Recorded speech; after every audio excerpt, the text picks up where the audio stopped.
Jacob, this is where the anxiety builds. Everybody waiting for the green flag.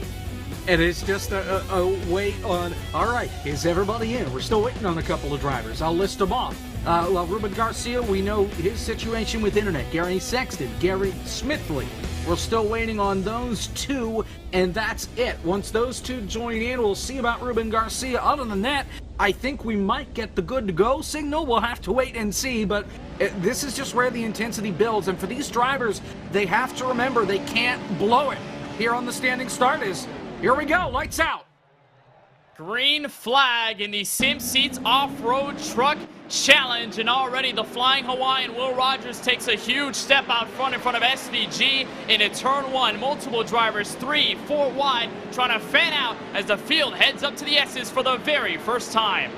They all fan out when they get out of turn number one, which is fine and dandy, but they need to condense once they get to the S's here in turns 2, 3, and 4. Here they come flying up through the hill, one of the trickiest parts on the racetrack, with the right, then the left, then the right, as they come up down the straightaway looking for the bus stop for the first time. SVG all over the back bumper of Will Rogers. Here comes Van Gisbergen down on the inside. He takes that second spot back. As they come down through the bus stop, he's going to try and apply that pressure right back onto Will Rogers. Side by side, further back, it's David Schildhouse and James Bickford. Oh, trouble in the camp, trouble in the bus stop. David Schildhouse is around. Nick Olsen is around. We stay green as those two made contact and wadded him up getting into the bus stop. Schildhouse just cuts the chicane. He's already lost multiple spots. Some damage on the front end of his truck. Going back and taking a look and seeing exactly what happened. Olsen got on the brakes. James Bickford did not, and that got Nick Olsen sideways, and there was a whole stack up getting into the bus stop. It was just a double whammy there, Jacob. Olsen had locked up the brakes in his career marketing machine, and then Bickford had slammed into the rear end, caught up David Schildhouse. You see a couple of more swerving out of the way. It looked like Presley Soar, Brad Perez, who tried swerving to get away from the mayhem. Fortunately, doesn't look like too significant of damage for them. There are fast repairs gifted to every single driver, much like every other race here in this Monday Night Racing Pro Series presented by Interstate Batteries. We're coming into 10 laps complete now, Kenneth, so the pit stop window should be open this time. Let's see if we have any takers throughout. I haven't heard anybody come over the radio and say they're coming in, so it looks like they're going to be making it at least one more lap, but they got to keep it in mind that they're going to be running low on fuel in the near future. So your leaders still stand. SVG trying to hunt down on DJ Cummings, and he's kept the gap relatively there. It hasn't pulled away. It hasn't really closed in. SVG has been the driver just right behind in the mirror of the 10. Hasn't forced his hand. It looks like now he will. Exit of the S's to the back straightaway. Entrance to the bus stop. SVG looking for the lead. Couple of trucks in the back of the field have decided to come in. Justin Malillo is one, but Shane Van Gisbergen will retake the lead going into the bus stop. Cummings will hang on in second. Will Rogers stays in third, even though he looked to try and get by that 10 truck of DJ Cummings. Couldn't quite fit the nose in, so he backs off. He'll wait another lap. Preston Pardis sits in P4. Still David Schildhouse. He's closing in back there in P number 6. Adam Cabot still fighting with Anthony Alfredo, and the rundown of people that pitted: Charlie Brown, Mike Clay, and Justin Malillo. The three that pitted. DJ Cummings says he's coming in this lap as the field comes through 6. But things are getting dicey. Here comes Schildhouse for P2 in the bus stop. He's got it. SVG pulls over, lets him go. David Schildhouse takes over second. He's going to need help, I think, to make it to the end, unless he got a reserve tank that he hasn't told anybody about. There's no way he's going to be able to make up 3 laps of fuel in 5 laps, unless there's a caution, and even then, I think he's still going to have to pit. Some of these other guys like Bickford and Van Gisbergen, they might be able to make it all the way to the checkered flag. Here comes Schildhouse, though. He looks for the lead in turn 6. Schildhouse, absolutely no mercy into turn 6, and Shane Van Gisbergen will have a chance to strike back into turn 7, but maybe this could be a call here, Jacob, as they make contact. Bickford in the 20 of Schildhouse make door-to-door contact. He'll slide back to second. SVG will stay in third, but maybe it probably isn't a category for the race win. Maybe Schildhouse is looking for track position in the case that when he does come down pit road, he won't lose that much time, especially if he can stay here with the top 3.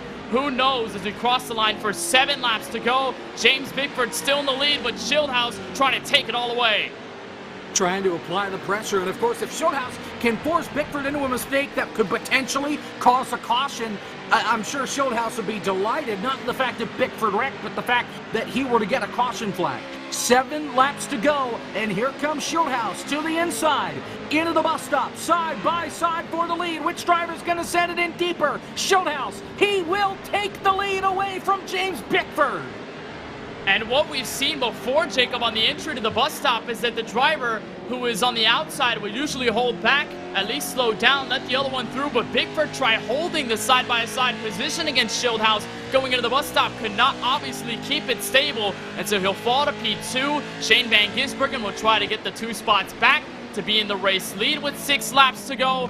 It looks like 4th on back is not going to be a factor. Will Rogers a total of about 13.6 seconds to your race leader, David Schildhouse, so it's going to be a lot for him to overcome, this time by 6 laps to go. And Schildhouse still maintaining control. And by the way, Schildhouse's last win came in May of 2021, back when he won with the Next Gens at Phoenix back in Season 4. Or rather, so actually won December 6, 2021, excuse me on that. Shane Van Gisbergen was the one that week after the 1987s at the Michigan International Speedway. Both of them trying to tally a win in Season 5. SVG trying to be the first since Raja Karut to win in the same combo 2 seasons in a row. But it's David Schildhouse up in the front. Bickford looking for his first win ever in Monday Night Racing history. This time 4 laps to go, and Schildhouse is not letting up. And the other 2 have not been nice to him as they continue to close. He's pinning. He's pinning. David Schildhouse is pinning this time. He cannot make it. He cedes it. He gives up. David Schildhouse is on pit road. James Bickford takes the lead, coming to 3 laps to go. It's a 2-horse pony show at the dog races as they head to turn number 1. SVG all over the back door. Can't quite get the move on Bickford. He'll lead him through 1. So Schildhouse will come in. He'll fall to 3rd. He'll try to crawl to his stall. Brad Perez is in 4th, now coming out of turn 7 to the start-finish line. So Schildhouse will lose a couple positions, but it may not be the largest hit in the world. He may still be able to rack in at least the top 5, top 10 before this is all said and done. But now it's reduced to just 2. SVG, James Bickford, Van Gisbergen giving a huge shove to the 29 into the bus stop. Oh, and SVG backed off in a hurry. Bickford continues to lead him around. They're coming to just 2 laps to go. You gotta wonder how aggressive SVG is going to be to try and pick up his first win on the season and 2nd in a row here at Watkins Glen. Bickford with a good launch coming out of the carousel. He leads by 0.3 of a second, but SVG is closing in the gap. We know SVG has 1 better lap compared to Bickford. We'll see if that makes a difference as they're coming to 2 to go. David Schildhouse falls back to 6, but he's well out of pit road already, so that may be the placement he stays in by the time the checkered flag is waved here from Watkins Glen. But for the top 2, yet to be decided. 2 laps to go for James Bickford. And usually on a strategy race, it could end with a driver all the way at the front without any concerns from anyone behind him. But Bickford has the eye on the rear view mirror for SVG to make a move. A shorter turn 1. The 97 not able to get the run of the back bumper. Will try to use the draft coming up the hill.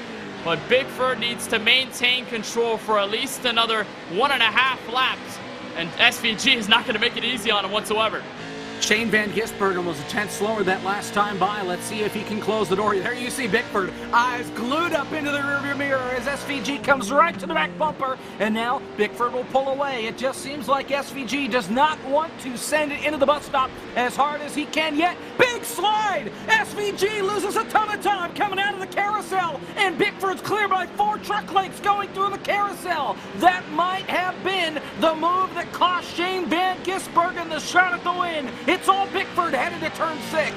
Coming out of the final corner in the bus stop, Shane Van Gisbergen had all 4 tires on the grass, made the slide, and Bickford now has a little wiggle room, a little bit of space to hold off the 97. This time out of turn 7, white flag in the air for the 29 of James Bickford. Remember, SVG is a previous winner. He knows what it's like to win in Monday Night Racing. James Bickford does not. final lap into turn 1. Bickford trying to hold on to the lead. James Bickford looking for his first career win in Monday Night Racing. Let's see if he can make it the distance on fuel. We know Shane Van Gisbergen should be good. He's closing in. The gap is 0.3 of a second as they come up through the hills. The twisty S's for the final time. James Bickford continues to lead him around. Van Gisbergen is closing. The gap is 0.2. The gap is 1.5. The gap is 1/10. He is all over the back door. A big block. Here comes Van Gisbergen into the grass. They slide. They make contact. Bickford crosses him over. They both slide again through the bus stop. Bickford wide. They're still making contact. Will Rogers is 15 seconds back. It's Bickford into the carousel for the final time. They were all in the grass, both of them, trying to slip through into the carousel, but somehow James Bickford emerges out of the carousel in the race lead. Final 2 corners from Watkins Glen, New York. Bickford looking for his first win in Monday Night Racing history. Final charge from the 97 of Shane Van Gisbergen, turn 7. Gisbergen with a shot to the 29. Bickford slides up high. Bickford hits the outside wall, but the charge will not sustain. James Bickford wins his first ever Monday Night Racing race. What a job with the 29. Why did we take this off the schedule? That was unbelievable.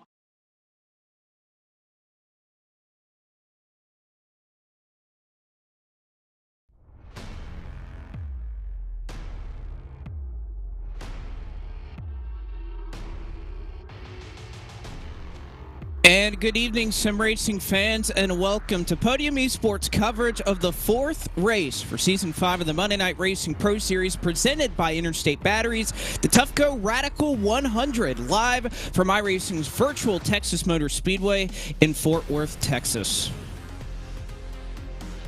Good evening, everyone. I'm Blake McCandless. I'm joined alongside our crew tonight. Kenneth Bueno, Jacob Hitz, Ryan Bauer down in the virtual production trailer tonight. And guys, I was looking at those highlights. I wasn't fortunate enough to be here last Monday night, but clearly I missed out on a spectacular show. Bickford just edging out to get the win at Watkins Glen last week. That was quite a show, and you guys were able to treat to it, so how'd y'all enjoy it?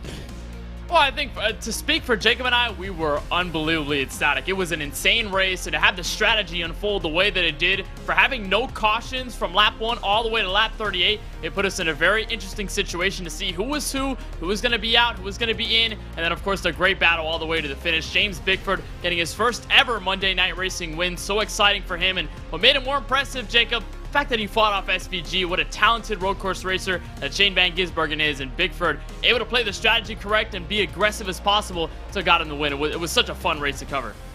Bickford getting his first career win, able to hold off one of the best, perhaps, at the road courses, especially in those trucks at Watkins Glen. And you're right, a caution-free event. We don't see those often, if ever, in Monday Night Racing. And after that calm, strategy-filled race that we saw a week ago at Watkins Glen, we turn it around on its head, coming to Texas with the Radicals. Normally you would see these things on a road course, but instead we're putting them on an oval. It's almost like the Indy cars on steroids here, Blake. These things are so much fun to drive, so much fun for us to watch, and it just turns into a pack race. And you can pretty much run anywhere on this racetrack. There's no out of bounds. If you want to run the apron for the whole race, you can run the apron. Just got to be worried you can't burn those tires off too much by doing so. And I'm telling you what, I'm looking out at practice right now, and they are pushing the boundaries, Jacob. I didn't know that they could run this low off of turns 1 and 2. Again, we're at the new version of Texas for tonight, and they are taking advantage of every inch of racetrack. I see drivers that are running on the apron all the way through 3 and 4, not just on entries, so this is going to be spectacular. I know this is a combination that has become a Monday Night Racing staple, much like we had last week at Watkins Glen, which is why they bring it back every every single year, but we're going to be treated to a real treat tonight when we get that going here in just a hair over 15 minutes. But of course, coming out of Watkins Glen, it was about James Bickford, the owner of the Charlotte Phoenix, who currently leads the eNASCAR Coca-Cola iRacing Series team standings, ARCA Menard Series driver, and most recently a winner here in this season of Monday Night Racing. Let's take a chat with him. Hey, how's it going? Yeah, there you have it. Yeah. What's up, James? Nothing much. Just here trying to survive and practice. That is one thing that we have been watching, as you see on the left-hand side of your screen, drivers continuing to roll off the track and whatnot. So kind of tell us, coming into tonight, you have that win in your back pocket. You're a virtual lock to make the playoffs this season. How does that change your approach for tonight, where there is a lot of uncertainty, to say the least? Well, the thing that's awesome is I can treat these tracks and these combinations so much differently because I really don't have to focus on points. It's just going out there and getting wins. Obviously, you want to have a good finish, but our main focus point tonight is to go out there and win. That's honestly our target.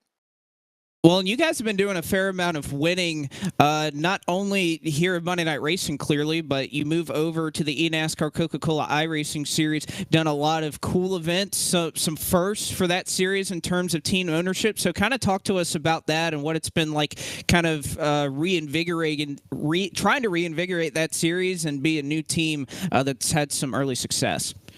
Well, we're coming up on a year now of being involved in iRacing, myself being involved in iRacing with Charlotte Phoenix. And, I've always had these plans to try to bring sim racing to a live audience and starting to do more things outside of what's existing.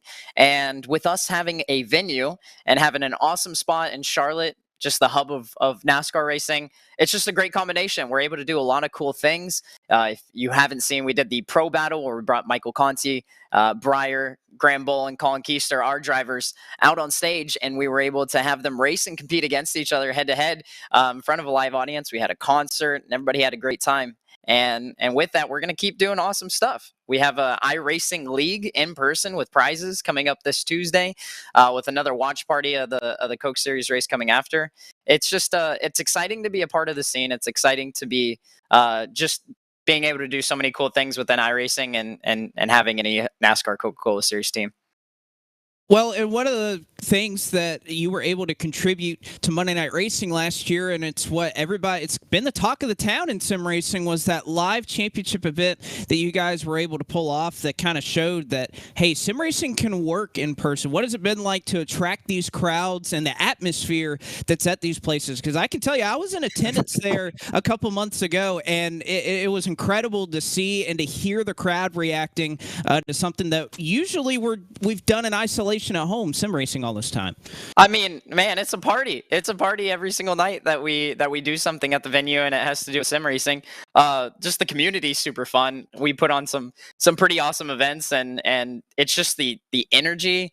It feels like you're at a home stadium. We've kind of developed an audience and a crowd that cheers for our Charlotte Phoenix drivers, and with us doing well, it only adds to it, and it just gets absolutely wild, man. It's like being in a football stadium with the home team or a basketball stadium. It's absolutely crazy, and the energy is just awesome.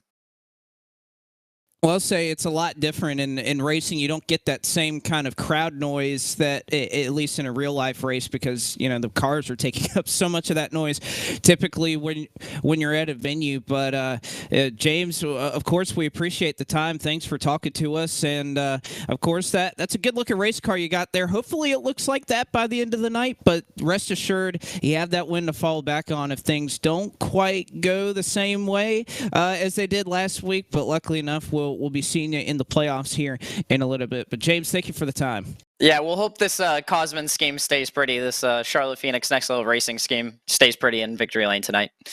No, I know Splash and Go Graphics always puts out some great looking paint schemes. Well, we'll go ahead and let James Bickford roll off for practice here. And of course, an interesting note about James Bickford, guys, that the last time that we had a winner with this combination of Monday Night Racing, that is the Radicals at Texas, it was Brad Perez who won, who, interestingly enough, had just pulled off a victory at a road course. So perhaps, maybe James Bickford set up to do the same thing tonight, guys.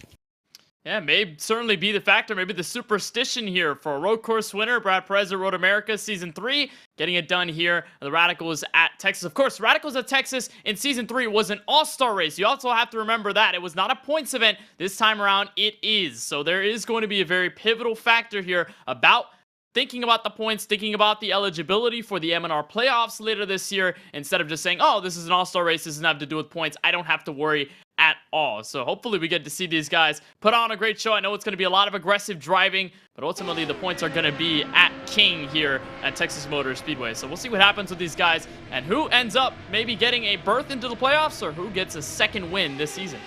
Well, and how about those ratings, Kenneth? You saw on the graphic that we pulled up, James Bickford's got a 58 rating at the super speedways. Yeah. A 58! I wonder if that's a little inaccurate. That might get bumped up after tonight, because I think he's got a pretty strong chance. He's 6 on practice charts right now, and you see, I mean, his road course is only a 76. He came away with a win. If he's batting 58 here as far as his rating's concerned, I think his overall, it's only 81. I think it's going to go up a lot if he can win this race, and he may be up in the 90 zone here. Turn the sliders up, coach. That's what you got to do. Yeah, really. Right there.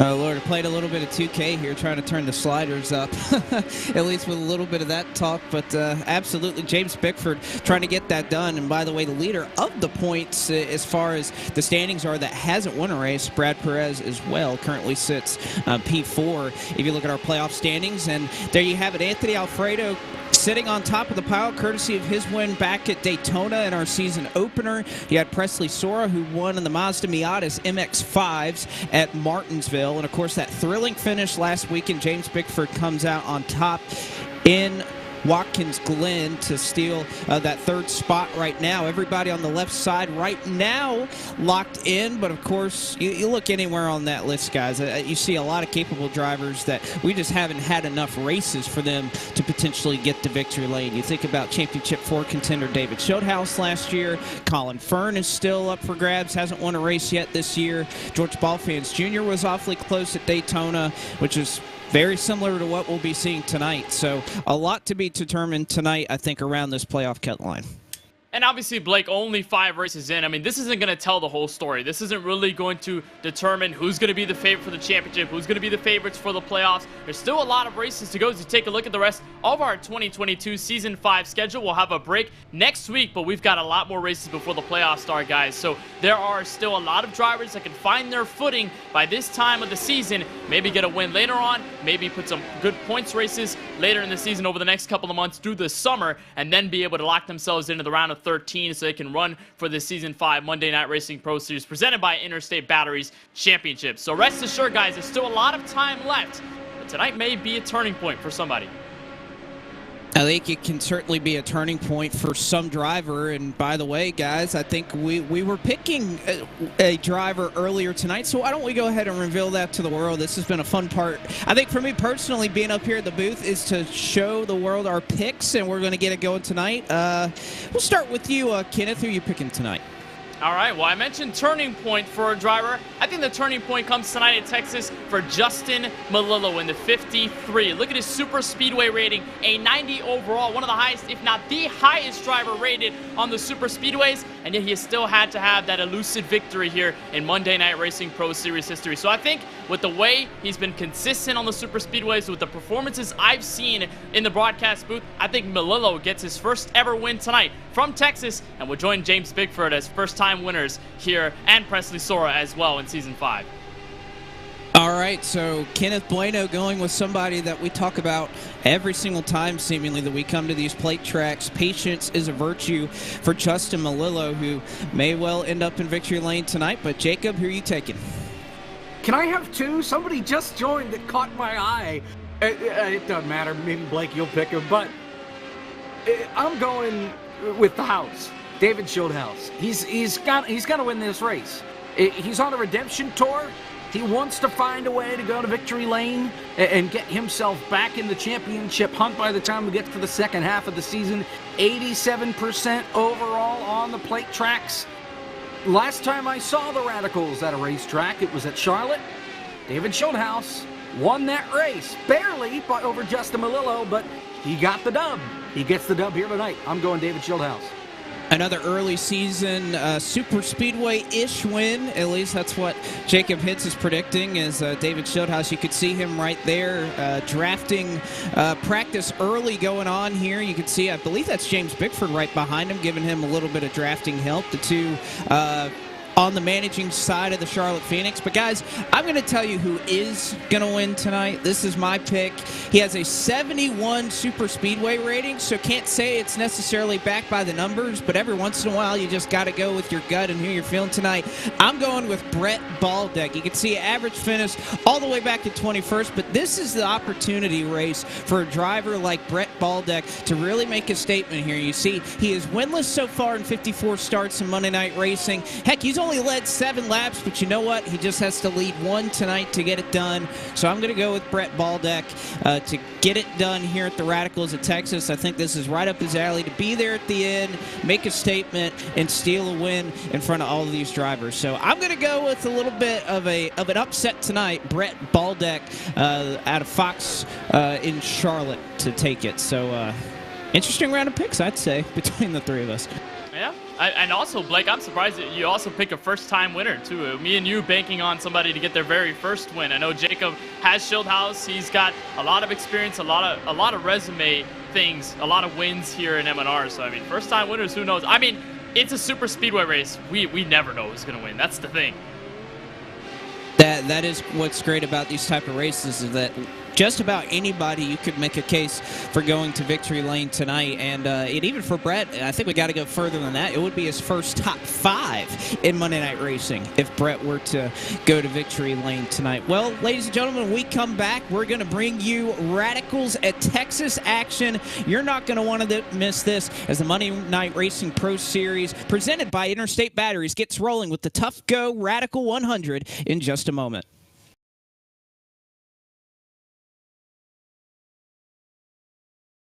This is an Interstate battery. More pros trust this than any other out there. Yeah, more pros. More. Even more pros. Keep going. Moss. Look, we're gonna run out of time before we run out of pros who like Interstate. I mean, we'll run out of time before we even run out of left-handed pros who knit. These pros are everywhere, which means so is this battery. Right around the corner, up the street. Everywhere.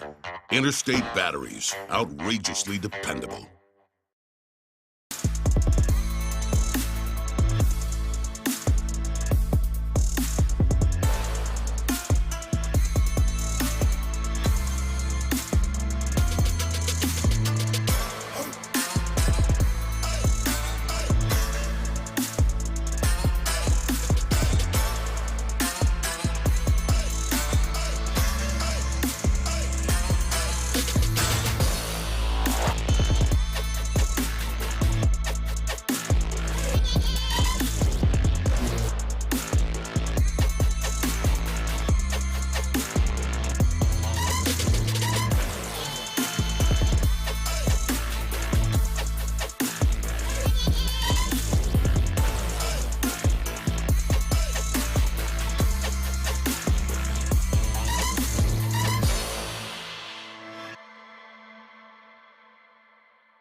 Hello everyone, and welcome back to the virtual Texas Motor Speedway tonight for the Monday Night Racing Pro Series presented by Interstate Batteries, as we get rolling with the Tufco Radical 100 here in just a couple of moments. Blake McCandless, Kenneth Bueno, and Jacob Hitz on the call for you here tonight as we're set to get going. And guys, why don't we look at exactly what these drivers are going to be doing tonight. And first off, it starts with our venue tonight, Kenneth, the virtual Texas Motor Speedway.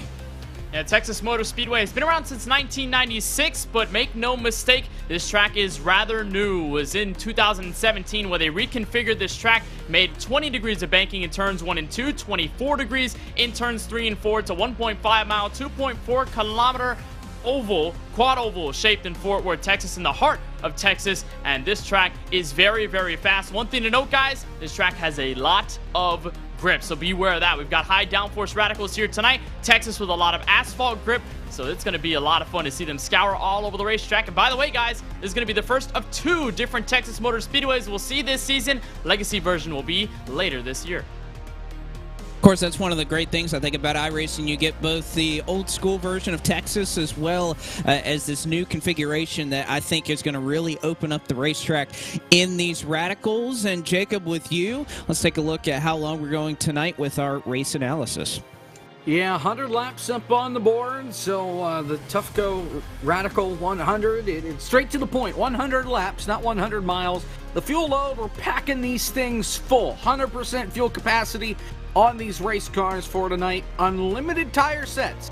They can get as many tires as they darn well please tonight, which may help some of these guys out that are really aggressive and are really just pushing it down on the apron on this racetrack. One faster bear in the back pocket, so they got to be careful. Too many wrecks, and they're going to find themselves in trouble. 3 green-white checker attempts, and if it's anything like the past races that I've seen with the Radicals, we're probably going to go through all 3 of them. It's going to be a lot of fun. Man, if there was a race that I circled at the beginning of the year, it was this. It can't get any better than the Radicals of Texas.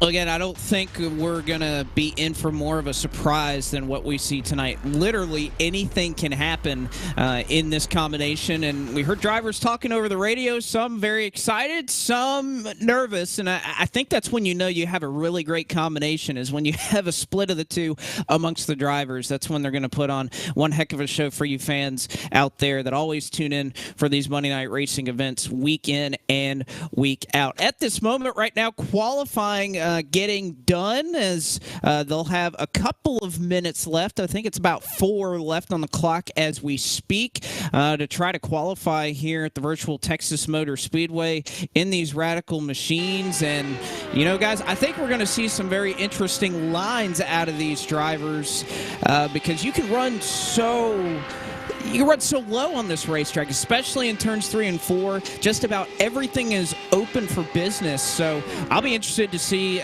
well, especially here, my pick, Brett Baldeck right here, and see what he's capable of. And qualifying may not matter that much, but I'd like to see a decent lap out of the number 4. Well, in super speedway races, you always got to think about track position, right? In qualifying, you'd rather be up front and avoid the mayhem in the midfield instead of being stuck in the hornet's nest and then having to pretty much scrapple your way out of it to the front of the field. But you're right, you can go so low with these Radicals here at Texas Motor Speedway. And one ruling from the M&R admin team is that the white line is basically non-existent. You can go from the top of the racetrack all the way to the bottom near that very inside wall on the apron. In the All-Star race 2 seasons ago, remember, 1 and 2 in turns 1 and 2, where you were not allowed to go on the apron, but you can this time around. 3 and 4 was wide open game, just like it is tonight here in Season 5 as you're right on board with Ryan Vargas. He's putting in his qualifying lap, and we'll talk about the paint scheme, the Goldfish car here tonight from Fort Worth, Texas. But this track is so wide, track is so fast, and right now you're seeing qualifying drivers on the actual racing surface. The race is going to look very, very different. They're going to be all the way down there. They really are, and I think one of the interesting parts about this combination that is a little bit different for these drivers, Jacob, you can look and see where their position in the cockpit is a little bit different than what we're typically used to seeing drivers, at least in this area of the world, usually on the left side of the cockpit. They're going to be driving from the right side, and I think visually, especially for drivers, you know, that are real-life drivers that race in NASCAR, you could see a good shot of it right here. They're so used to the visuals of knowing where that right front is, and now you get a little bit of a different perspective having to worry about where the left front of the car is. The only guy that might have an advantage would be Shane Van Gisbergen, and he's not here. So it really, nobody is necessarily used to sitting on the right side of the car when you're driving it. I could be wrong, but it's going to be new for these guys for sure to get a grip of it, to get a handle of it, and I think it's going to be especially detrimental to these guys when they're in the draft, because if you can't see exactly where the car is, you cut down in front of somebody and they're actually there, closer than they may appear, you're going to be in trouble. And it doesn't take much contact to spark a 5-10 car wreck here. If you're in the middle of the pack, it just takes one wrong move. That's the IndyCar side of things. They are on edge. You make one small bobble, and it could take half the pack with you. These cars are likened to ramps almost, Kenneth, too. We've seen some crashes in practice that have been radical, I guess we could say. I know. All right, sorry. But yes, the wrecks in these cars tend to be pretty we may have a couple of visits to the space station tonight, because when these cars get crashing, they launch off of each other. Yeah, they certainly fly. They take air like Michael Jordan in whatever game you can reference from the 90s. But, I mean, these cars, they're so fast when they're in the draft, and because they have that sloped shape, the back bumper it can fit a little bit square, but it just cannot. You could really dig into a back bumper of a car, and then especially when one driver goes sideways and they're trying to save it, everybody else will pile in, and this is something we saw in the All-Star race back in Season 3, so again, it's not a surprise that there are going to be these big crashes, but if you see cars flying in the audience, don't be surprised. It is going to be intense with how fast these guys are going, and with the fact that they're all going to be bunched up together, inside, outside, 3 wide, 2 wide, all over the place. Well, and qualifying is going to wrap up, and ladies and gentlemen, we have a tie down to 1/1000th of a second for the pole, but it looks like by timing and scoring, it is going to give it to DJ Cummings in the number 10 car. We have several ties throughout the grid that, again, at least as far as we can see, there's probably a 5th, 6th, 7th, 8th, 9th, 10th decimal place that separates them, but we can only see down to the thousandths of a second, and from what I can see, I think I see 3 or 4 different ties throughout the field, so very, very close here to get the starting grid going for tonight. And there you see row number 1, separate, not at all, 33.289 for both DJ Cummings and Brandon Brown on row number 1. Row 2 goes to Nick Olson and Max Kinnon, who will start in the 4th position tonight. Gary Sexton of Podium eSports will start in 5th, and your Watkins Glen winner that you heard from pre-race and James Bickford, he'll start in the 6th position. George Ballfans Jr. almost won at Daytona a little bit earlier this year. Think that this is a good combo for him. He'll start in 7th next to the other Brandon Brown that is in this field that drives the NASCAR Xfinity Series. And right behind him, you have another Xfinity Series driver, Anthony Alfredo and Ruben Garcia. Kenneth, round out your top 10. Seminole, Florida for Grit Esports is Robbie Lyons. In the 2 car will be starting P11. Brad Perez, he's a defending winner with this combo. Radicals at Texas. He starts outside of row number 6. We'll see if he can do it all over again tonight. Colin Fern, former Championship 4 competitor from Season 4. He will line up 13th with Charlie Brown in the 58 to his outside in P14. Parker Kligerman joined very late in practice, but he is here on the grid nonetheless. Put up a time good enough for 15th. And Presley Sora, he's got to win to lock himself into the playoffs, so no worries, but he's got some work to do if he wants to win this one. He starts P16. Gabe Wood, Brian Boris Cook, the 2 in 17th and 18th, the 50 in the 63, and the final drivers, Jacob Hitz to line up the top 20, ESPN NFL reporter Mike Clay, and my pick, Justin Malillo. How about Gabe Wood with Jeff Green on the nose of that race car? We'll get back to that in a bit. Garrett Smithley and Preston Pardis line up P21 and 22 back in row 11. Matt Stallneck lines up in 23rd in the Goldfish car. Ryan Vargas lines up in 24th. Stephen Ellis and Steve Affont, the row of the Steves, back in row number 13. Then Seth Eggert and Case Kallenbach in row 14. Ranja Caruth and Michael Massey round out our top 30. Shocked to see Raja Caruth that far back, but again, I think qualifying not going to be as important tonight as Will Rogers and Ron Capps. You see 31st and 32nd in row 16. Come on, Brett, I picked you, but you know what? Not going to worry about it right now. You're only the 2nd slowest qualifier, but you know what? A lot can happen to get you back up to the front. So Baldeck in 33rd, Mark Rabillas in 34th, and the rest of the drivers did not take time. Landon Huffman in row 18 alongside Adam Cabot. David Schildhouse also elected not to take a time along with Devin Henry in row 19. And How about this? Ford Martin also did not take a time. Rounds out your 39-car field tonight. Brett Baldick has never won a pole, so, I mean, I'm not surprised to see him back there necessarily, but qualifying, like you said about Rajat Karuth, doesn't always matter here. He can make his way up to the front.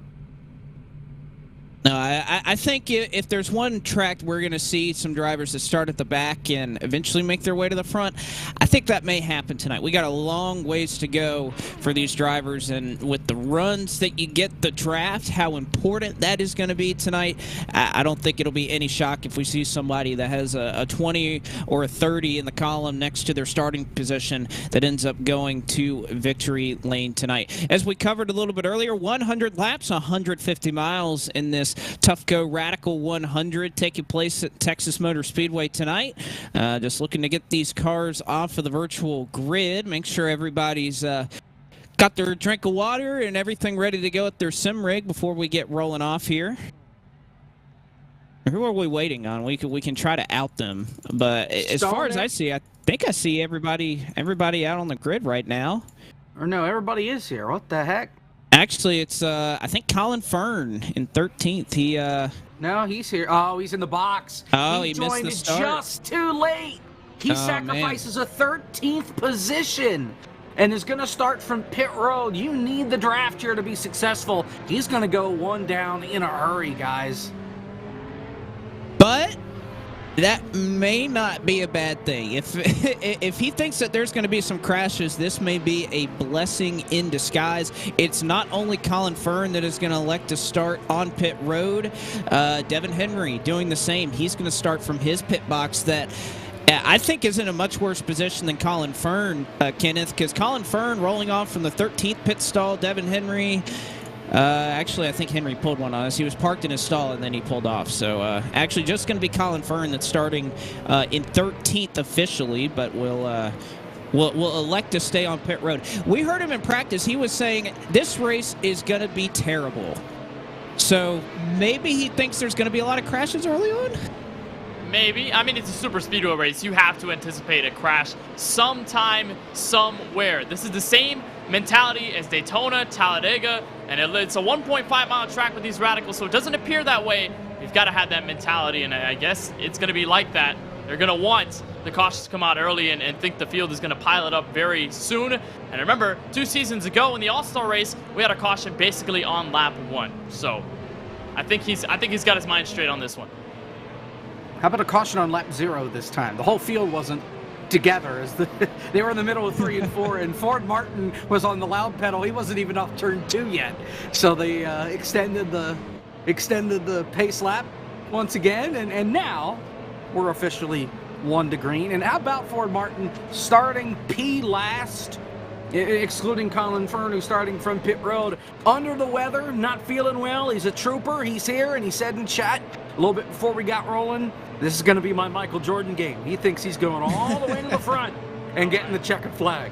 He did win preseason Thunder this year at Daytona, so it wouldn't be too out of the question. Now, officially, he has never won a Monday Night Racing event. Since that was an exhibition, it doesn't count, but I don't think that's too far out of the question, proving that he can get it done this season. I think even I won an exhibition race. I'm 1 for 1 in Monday Night Racing, and I'm officially retiring with my 100% winning percentage, and that's it. Good way to do it. 87's at Dega. I'm telling you, we got to get that combo on the schedule, if not this season, sometime next season, as the pace car going to make its way through turns 3 and 4. Again, a tied front row between DJ Cummings out of NASCAR and Brandon Brown. We'll call him M&R Brandon Brown for tonight to not separate him from the Xfinity Series Brandon Brown. Pace car will pull off. Field in the hands of DJ Cummings. We're ready for 100 laps in the radicals around the Texas Motor Speedway. Everything's bigger in Texas. This is going to be a big show tonight. Green flag in the air, and we are set to go.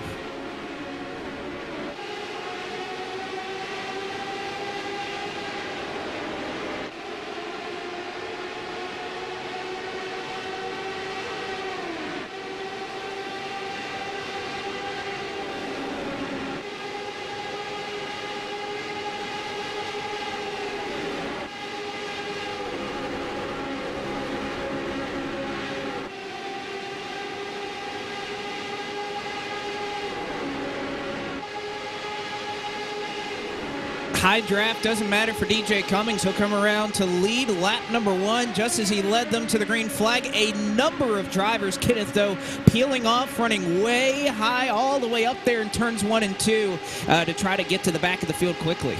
Yeah, I saw Brad Perez, Preston Pardis among those that went all the way high in turns 1 and 2 and 3 and 4 to make sure they can get out of the mayhem early. But it looks like Gary Sexton is already embracing the chaos inside apron. 3 and 4 on lap 2. It's not going to work. He's got no help. DJ Cummings will resurge back to the race lead. And it looks like Nick Olsen going to man the charge up high, 2 by 2, multiple rows deep. Yeah, Sexton tried to make that line that we've seen a number of drivers working in through practice all the way on the bottom, not working. Contact made for your race lead. That is Anthony Alfredo. He already has a win this year. Now he's going to try it as they make contact with Parker Kligerman behind him. Alfredo, if you call it a slide job, will slide his way up in front of Cummings, who looks to go around the outside and steal the lead. Alfredo and Kligerman on the bottom. Man, Robbie Lyons is doing a great job of standing behind that 10 car and just pushing them around, got them out in front there at the start-finish line. But this is what we're going to see, I think, for these first 20 or so laps. A lot of experimenting up here at the front. They haven't been in a large pack like this at all throughout practice. There have been some medium-sized pack, but nothing the size of this Goliath coming around the racetrack. So it's going to be a lot of, well, let's see if this move works. For Gary Sexton, it didn't. He lost a half dozen spots. For Anthony Alfredo, it got him the lead.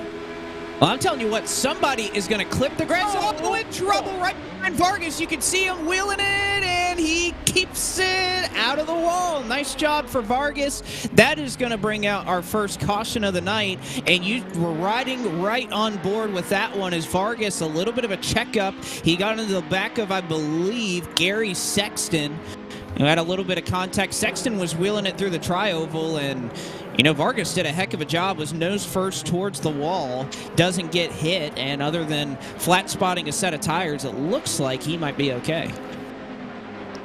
Yeah, it looks like minimal damage for the Goldfish car. He posted that on Twitter a little bit earlier today in meme format, but we'll take a look and see exactly how it all started. It was a wiggle. There were 3 wide for position in front of Vargas. It was Ruben Garcia on the bottom, Gary Sexton in the very middle. They had almost made contact. Sexton had wiggled the car to get it out of the way, anticipating that he was going to get loose. Checked up dramatically in front of Vargas, and by that time, Vargas practically had nowhere to go.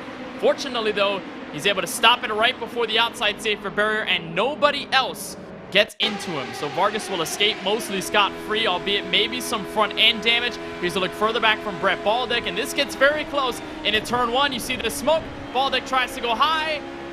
That's as close as you can get. There you go. Just like I taught him. Knew it. All right, but no, Vargas did an amazing job there. You could see Vargas almost kind of gassed it up or let off the brake to kind of coast it up to the wall and then come to a dead stop right before he hit it. So great job there for Ryan Vargas. Great job by the rest of the field for not piling in and making that a little bit worse. Again, I think that's one of the benefits of being here at Texas is how wide 1 and 2 is, that if you can get the car slowed down, you can avoid a wreck. You can see a lot of green on the left-hand side of your screen here, guys. A lot of drivers starting to come down pit road, and, you know, in a race where draft is king, everybody playing it safe, trying to fill it up on fuel, I'm sure. A lot of guys coming to pit road. Stolnick, Brad Perez, Bickford, Colin Fern, Mike Clay, Justin Malillo, Case Collenbach, Preston Pardis, David Schildhouse, Will Rogers, among some others back there. And this caution really saved the driver of the 86, Colin Fern. Remember, he started from the pits. He wasn't too far behind the lead pack, but he was far enough back where he was out of the draft from everybody. This caution allows him to catch right back up to the field, and he'll be with everybody else when we get the restart next time by. And take a look right here. Parker Kligerman wasted no time here, Kenneth, getting up to the front. Started in 15th and has already made his way up to second. We saw he and Alfredo both trying to make that charge on the bottom, and it has paid off here early for the driver of the 75.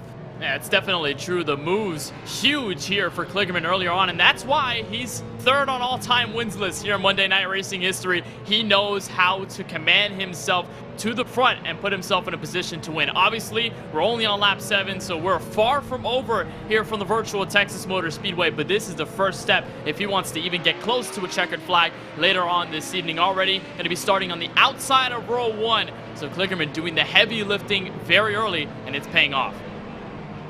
Well, heck, not only is he high on the all-time wins list, he was 3 for 3 at one point, if you can imagine that, in Monday Night Racing competition. He won his first 3 races that he competed in Monday Night Racing. So Kligerman, definitely not shy of going after it here and trying to compete with the best of the best with them in Monday Night Racing. You can see the lights are off on the pace car, so we'll get going just in a moment. You saw, again, about 25th on back is about that cut line where the drivers came down pit road or didn't. I'm imagining that you can't make it all the way to the end, but we could be close to where maybe you can make it on one stop if you decided to come down pit road, or as we saw, a number of drivers willingly gave up that track position and go to the back. They think there's going to be a couple of wrecks up at the front, so they're going to sit back here and take their precious time.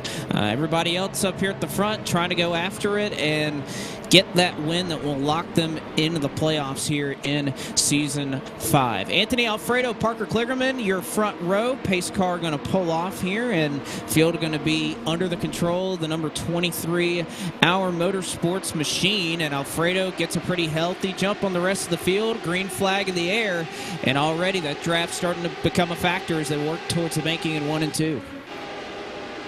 Got a lot of guys in the back of the field that were really unhappy. Kligerman sideways on the apron, but he saved it. They're wrecking behind him. One car hard into the wall at the top of turn 2. There's a couple of them that have come to a dead stop. Yeah, Ron Capps and Landon Huffman at the back of the field.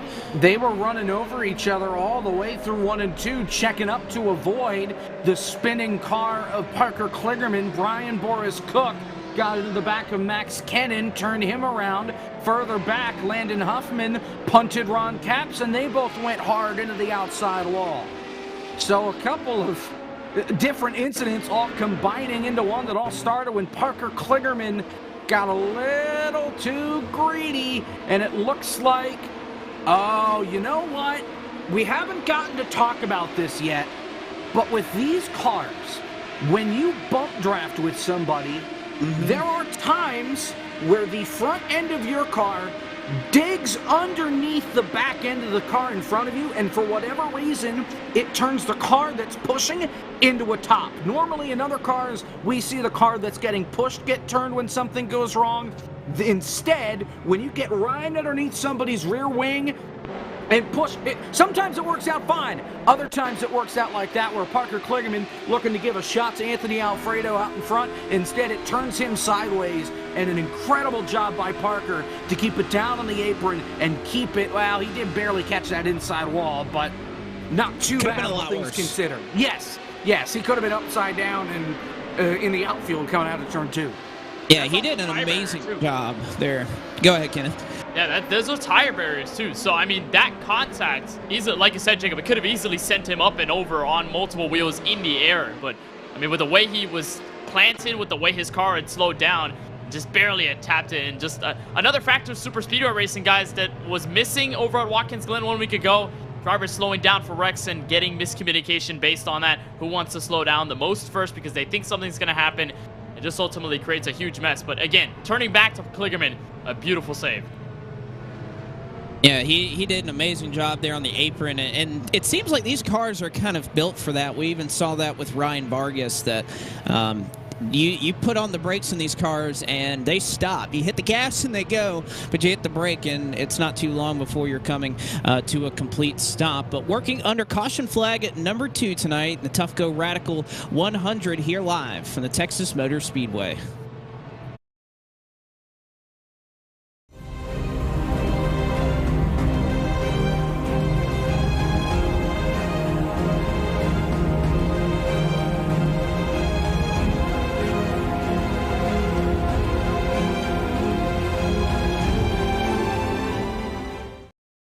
This is an interstate battery. more pros trust this than any other out there. Yeah, more pros. More. Even more pros. Keep going. Moss. Look, we're gonna run out of time before we run out of pros who like Interstate. I mean, we'll run out of time before we even run out of left-handed pros who knit. These pros are everywhere, which means so is this battery. Right around the corner, up the street, everywhere. Interstate batteries, outrageously dependable.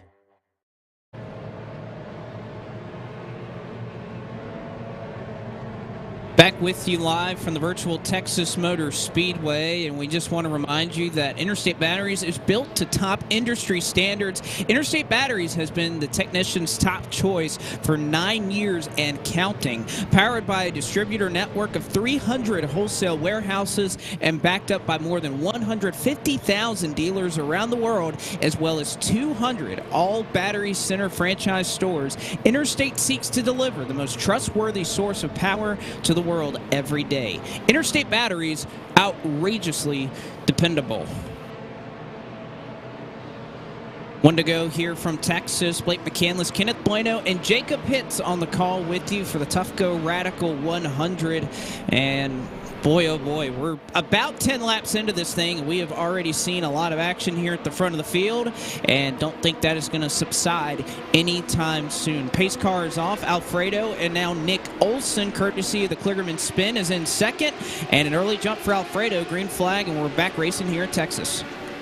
That inside line was in the grass on the front straightaway on the restart. Brandon L. Brown started that thing, the Xfinity Series driver. Just in the restart, dipped down to the grass, and he let a couple more down there. Some updates from pit road. Landon Huffman, Ron Capps, they have used their faster pair. Parker Kligerman did not, so he fixed the damage. He gets back out on the racetrack and keeps that faster pair for later on, just in case. I think a number of drivers, you do not want to use that fast repair if at all possible this early, because we have such a long way to go before it's all said and done. Oh man, there's so many little wiggles, Kenneth. I think with this car, it's hard to keep up with exactly what's going to bring out a caution, who's going to save it. But right now, everybody lined up behind Anthony Alfredo, making some dives all the way beneath the apron in some cases on the back straightaway.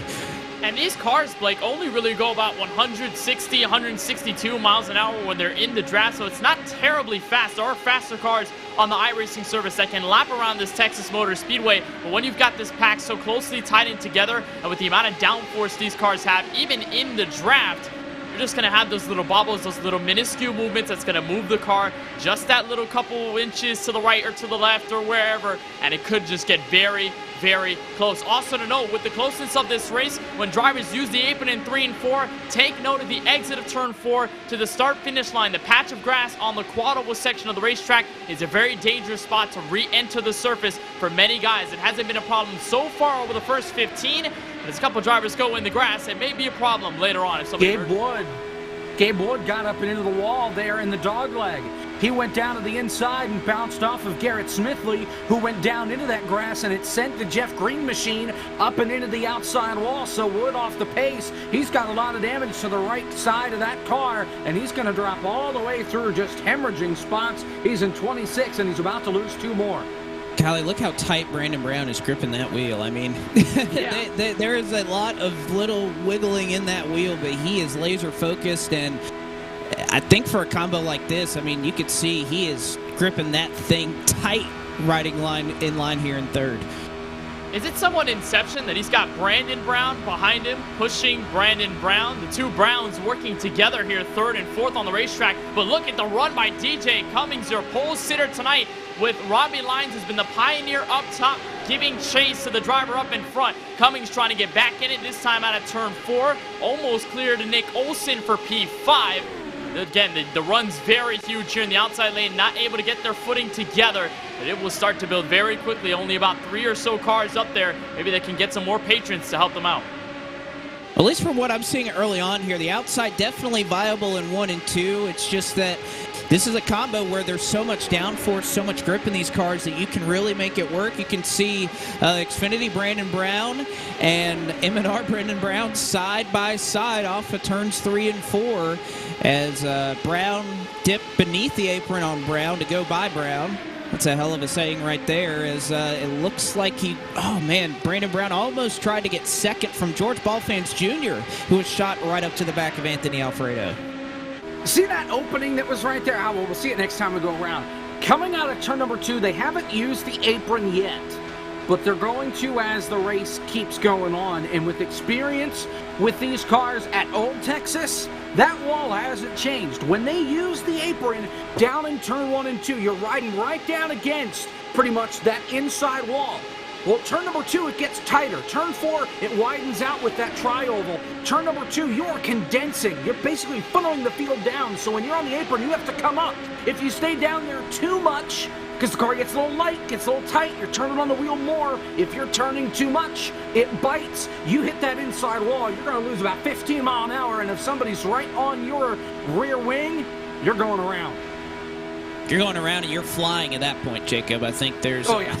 There's no other way to put it. You could see Gary Sexton an onboard here from the 15th position as Gary Sexton in that number 1 car, and at least we're starting to see things kind of settle down a little bit. There's really not a whole lot of momentum right now or organization there on the outside. You can see everybody just blocking low enough to protect, but there haven't been too many radical moves made just yet, as I'm just seeing how many times I can throw that into the broadcast tonight. But there just isn't a whole lot of activity, a whole lot of blocking down to the apron. It seems like, at least for now, it's a little tame.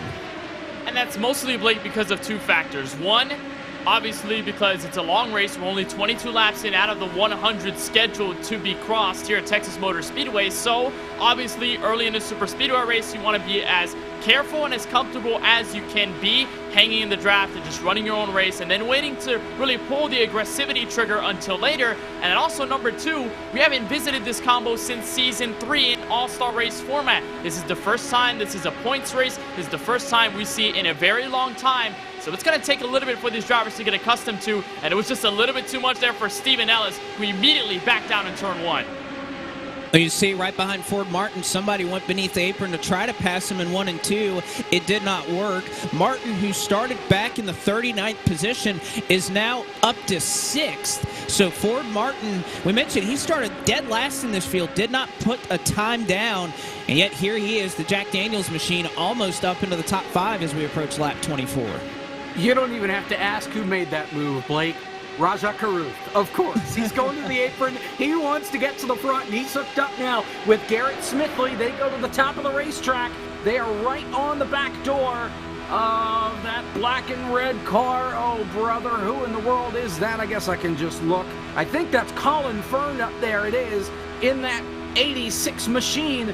Remember, he started from the pits, and here he is knocking on the door of the top 5. He's in 7th right now. Oh, look at all the shaking that. I mean, that's a heck of a view. Oh, man, contact right there just in front of Rajah Caruth. That's Robbie Lyons and, of course, the 86 of Colin Fern. So 2 of the aggressors here, Monday Night Racing, and Fern and Caruth trying to make some pushes here. And, you know, for a moment, they're getting that outside lane to work. It's just Caruth doing an incredible job pushing Fern right now. But you have to run that razor's edge. We saw Kligerman and Alfredo get a little bit out of shape, especially if you're that car behind. How much you want to push it. Here's your pick, Kenneth. Justin Malillo riding solidly right now in the 12th position. And this is what I like, Blake, for the heart rate perspective. Hanging in the back, waiting for the moment. He's too wide right now with Ruben Garcia for 13th, but he is way far away from that hornet's nest that could very much wreck up front if somebody makes a mistake. So Malillo just hanging in there. He's got a car right behind him in Brian Boris Cook. And hopefully he can enter the top 10 soon enough. But I was just about to mention, guys, it's just a testament to how good Rajah Caruth is in the draft in this super speedway format. We saw in the Sunrise 500 at Daytona to kick off this season 5 campaign how solid he was working with other drivers, most notably Malik Ray. So it's just, again, showing how Trouble front straightaway. We've got trouble going into turn number 1. I think I heard David Schildhouse screaming over the radio. Oh no, it's Brett Baldeck. Oh, it's Baldeck. Oh, he's in the wall. He was wedged in the wall. He got turned by Parker Kligerman, and Baldick got wedged into the safer barrier some 400 feet before the start-finish line. Oh, that's a hard wreck. Well, they say everything's bigger in Texas, and apparently the safer barriers work about 18,000 times as well. As you can see, Kligerman and Baldick here, just a push that gets Baldick out of shape.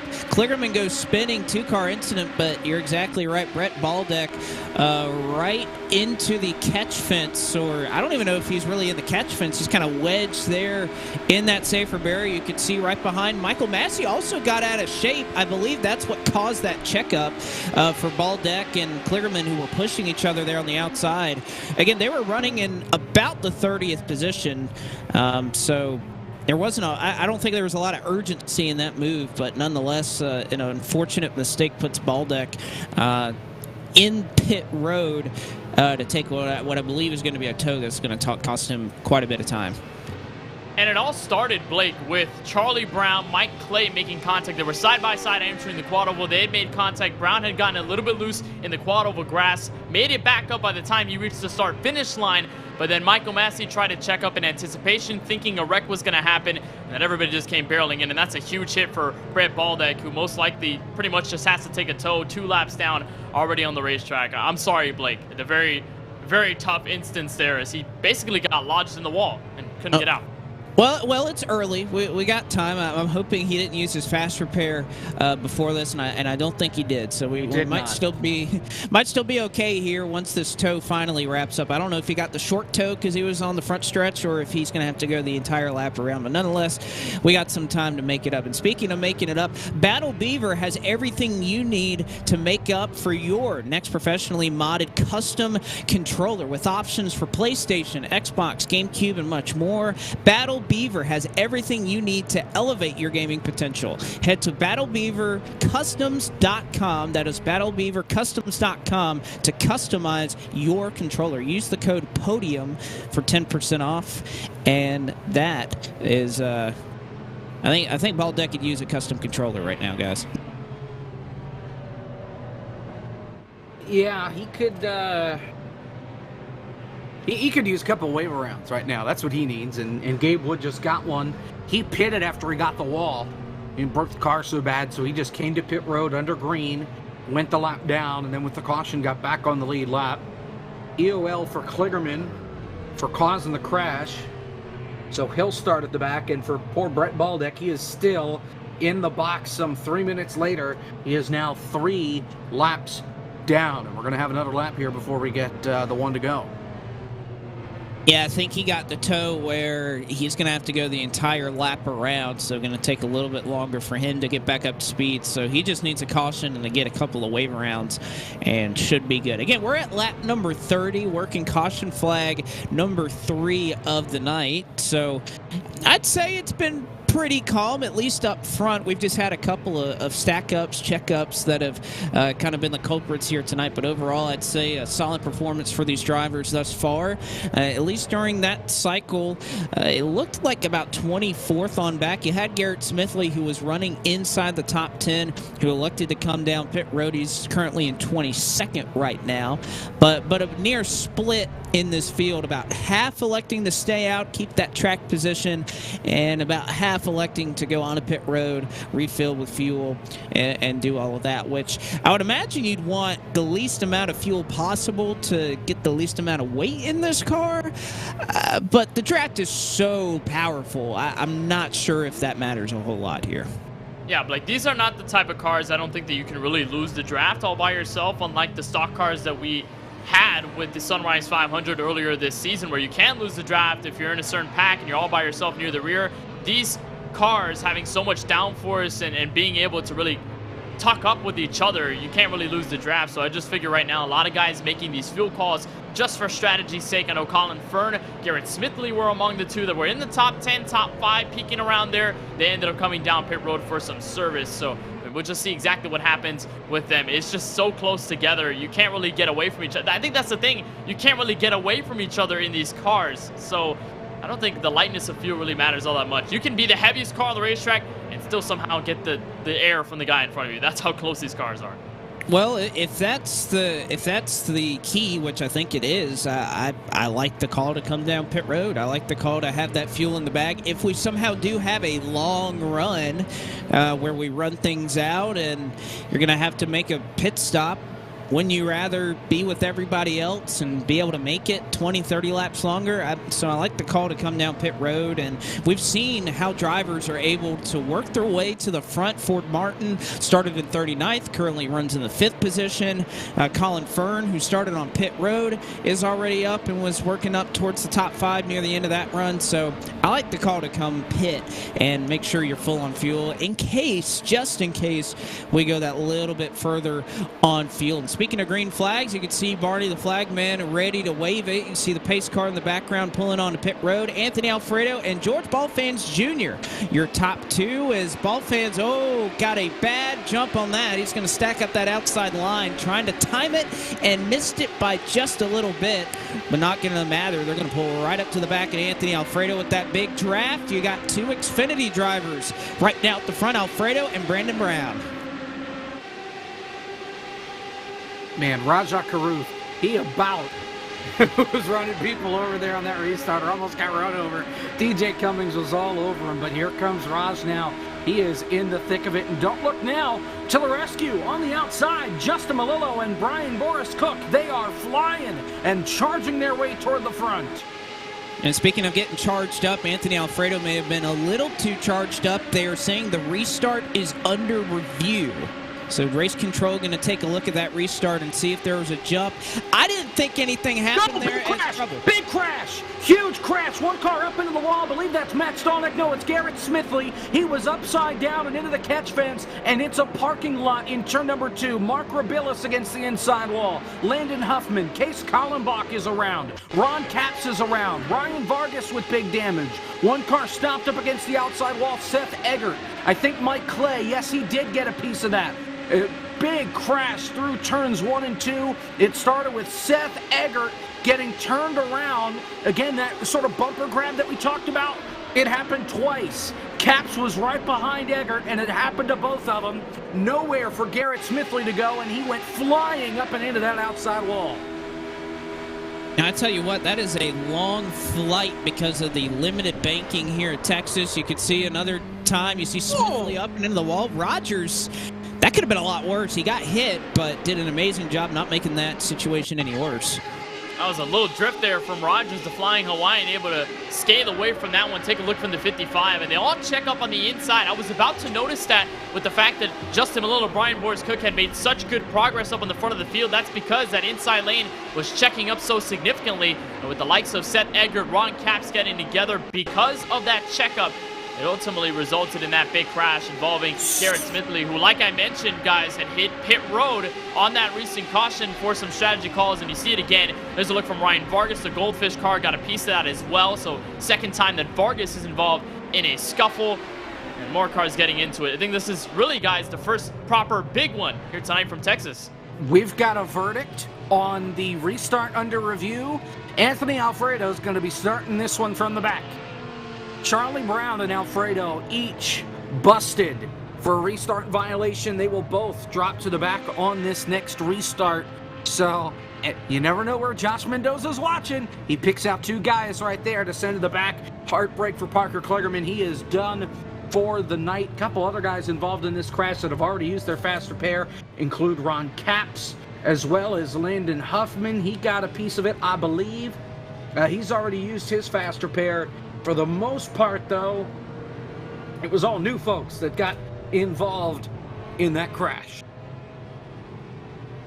Yeah, Landon Huffman, I thought he was going to get some nose damage, but it doesn't look like the front of the car was torn up, but we've seen a lot of rear end damage. And, you know, one thing I've noticed, Kenneth, it doesn't take a lot of contact. I've seen even just kind of regular bump drafting in these cars. We saw it with Caruth and Colin Fern a little bit earlier, but it's very easy to give that car in front of you a little bit of rear end damage. And I thought Huffman may have gotten some front end damage out of that, but clearly he is still on pit road. And with how hard he got hit into that, that might also be the night for Landon Huffman as well. Ron Capps still sitting on pit road here, I believe, with a tow and with a lot of damage on his machine, so not sure if he's going to make it back out. As we mentioned before, Kligerman's out. Brett Baldeck is getting some waiver rounds. I think he'll be 2 laps down when we get going this time, but it's been a race where it's almost easy. You look at pretty much any car, the rear end of it, the damage is nearly identical on all of them, just a little bit. Yeah, that's a factor that was noticeable in practice. Saw a lot of guys just giving bare taps, but ultimately it kind of crinkled the bumper in front of them, and obviously it isn't the biggest damage we've seen. Obviously worse, wings getting bent and aerodynamic portions being completely ripped off or completely altered in a different way, but a lot of these guys can easily get that rear end damage, and again, just shows you how fragile these cars are. They're not made to bump draft here in the super speedway format, so you know, it's tough ultimately when you're trying to pack in so many cars together in a super speedway style race. You're going to have that bit of damage, but fortunately though, it hasn't been too big of an issue. I know Nick Olsen already has rear end damage. A couple other guys in the front also have that same predicament. I think Ford Martin also has it in the top 5. I think Presley Sora may be in that group as well. So a lot of guys with that little bit of damage is just so easy to touch. All right, pace car going to pull off, or actually, no, we're getting another lap around here. Thought I saw that the lights were off, but I think jinxed it real quick. But we've caught up with a driver who was wrapped up in that one, Ron Capps. And Ron, sure this isn't the way you wanted your Monday night to end this early. I'm not sure it's over yet. This is going to be okay. This is going to be exciting. I've got, let's see, 4 minutes, 6 minutes total of repairs, and that's what's cool about iRacing, and especially Monday night racing, is you never know. We get back out and get some laps back. It's going to be definitely more yellows, that's for sure. It's just these cars are so, you know, they move around so easy, and people are checking up, and it's just an accordion effect. So, oh well. I guess that's the way it goes, but what did you feel there from behind the wheel? I know a lot is happening at once when you're entering turns 1 and 2 in these big packs. Yeah, it's just, these things are like go-karts, literally, and you know, at these speeds, it's what's great about iRacing is you can race a car like this on a track like this with speeds like this, and it's just a recipe for excitement, but it's just a matter of checking up in time. And some of the guys, it just doesn't seem like they're catching the yellows very quickly, and that's when most of the big damage is happening. Well, Ron, we'll let you get back to it. Hopefully those repairs don't take too much longer. And from one McCandless to another, Herb says hello. Good luck and get back out there. Thanks, man. Again, that is Ron Capps, currently sitting on pit road. Hope that he'll get that damage fixed and get a couple waiver rounds and get right back into this one. Sounds like his night may not be over just yet. Pace car is off, and huge stack up. Brad Perez had to go to the grass. I'm not sure who didn't get going. I think it was Ford Martin that didn't quite get going. Restart under review. You had one car, Stephen Ellis, peeking out of line before they even got into the restart zone up on the outside. A little bit of a stack up there to the outside. You can see right there trying to make it too wide, but up front for the lead, Brandon Brown currently leading George Belfans Jr. And, you know, got to give a nod to George Belfans right now, who has done an incredible job working his way to the front, and I think he's content to kind of just ride behind here in second. We saw it with Alfredo when he was leading. I don't think Belfans right now trying to make any too aggressive move, as he nearly peeked the nose out and tried to take the lead on Brandon Brown. And for Belfans here, he's in an interesting situation because, of course, he doesn't need to really challenge for the lead, doesn't need to do anything hectic, anything ecstatic to get out of the way and take P1. I mean, George Belfans is looking for a very solid evening here tonight from Texas Motor Speedway, because going into this race, he was 15th, 2 spots below that playoff cut line for later on when the playoffs start this summer. So Belfans needs a very good race tonight here from Texas Motor Speedway in order to turn things around and at least get over that little hump. It's only a couple of points to Matt Stallneck, 3 points to be exact. So it's a good sign right now for Belfans to just hold his ground, stay where he is, and just keep in place with the fellow Road to Glory driver as well, Presley Sora. Both of them working together second and third. You know what? I think there's a conspiracy going on right now. Brett Waldeck, restart violation. He's getting black flagged after making 2 laps up. He's going to come down. You see him right now entering pit road down to 45 miles an hour. So it's not getting any easier here for Brett Waldeck, who, I mean, at this point, he just needs to get those waiver rounds and stick around. So this isn't going to hurt him all too much. Going to get a pass-through penalty right now. Up at the front, you see Raja Caruth trying to make that outside work as a long line of cars are all stacked up on the bottom. Oh, contact with Nick Olsen. Oh, they're leaning on each other going down into turn number 1. Still side by side between Raja Caruth and Nick Olsen. Olsen trying to keep it down in that white line as best he can. That outside with only 2 cars, it's not quite going to work. But we're seeing Brandon Brown, Xfinity Series Brandon Brown. He is protecting that bottom coming up off the corner. He dips onto the apron halfway down the back straightaway and then comes back up. So he's protecting that lead at all costs right now, even if it's George Belfons Jr. right behind him. Well, I don't think Belfons is trying to make a move, but I think if you're Brown, you just don't know, right? You have to go down there just in case they do, and because if you're wrong, well, guess what? You may lose 8 or 10 spots. So you see Brown going all the way to the apron on the bottom, and that's bringing everybody else with them. Here comes a run from the outside line. What a run here from Brian Boris Cook. Raja Caruth doing a great job pushing that 63. And I was watching these two, Blake, lap after lap. Now they've got 2 more drivers to help Justin Malillo. How about the other Brandon Brown, the M&R Brandon Brown, the Sim Seats Radical SR8 now giving the chase. 4 cars up at the top. And again, while the inside line focuses on checking up to make sure none of them run over each other, that outside lane just gets run after run after run. Here's going to be a big one out of turn 2. And Brian Boris Cook from a faster car use earlier on tonight to the lead.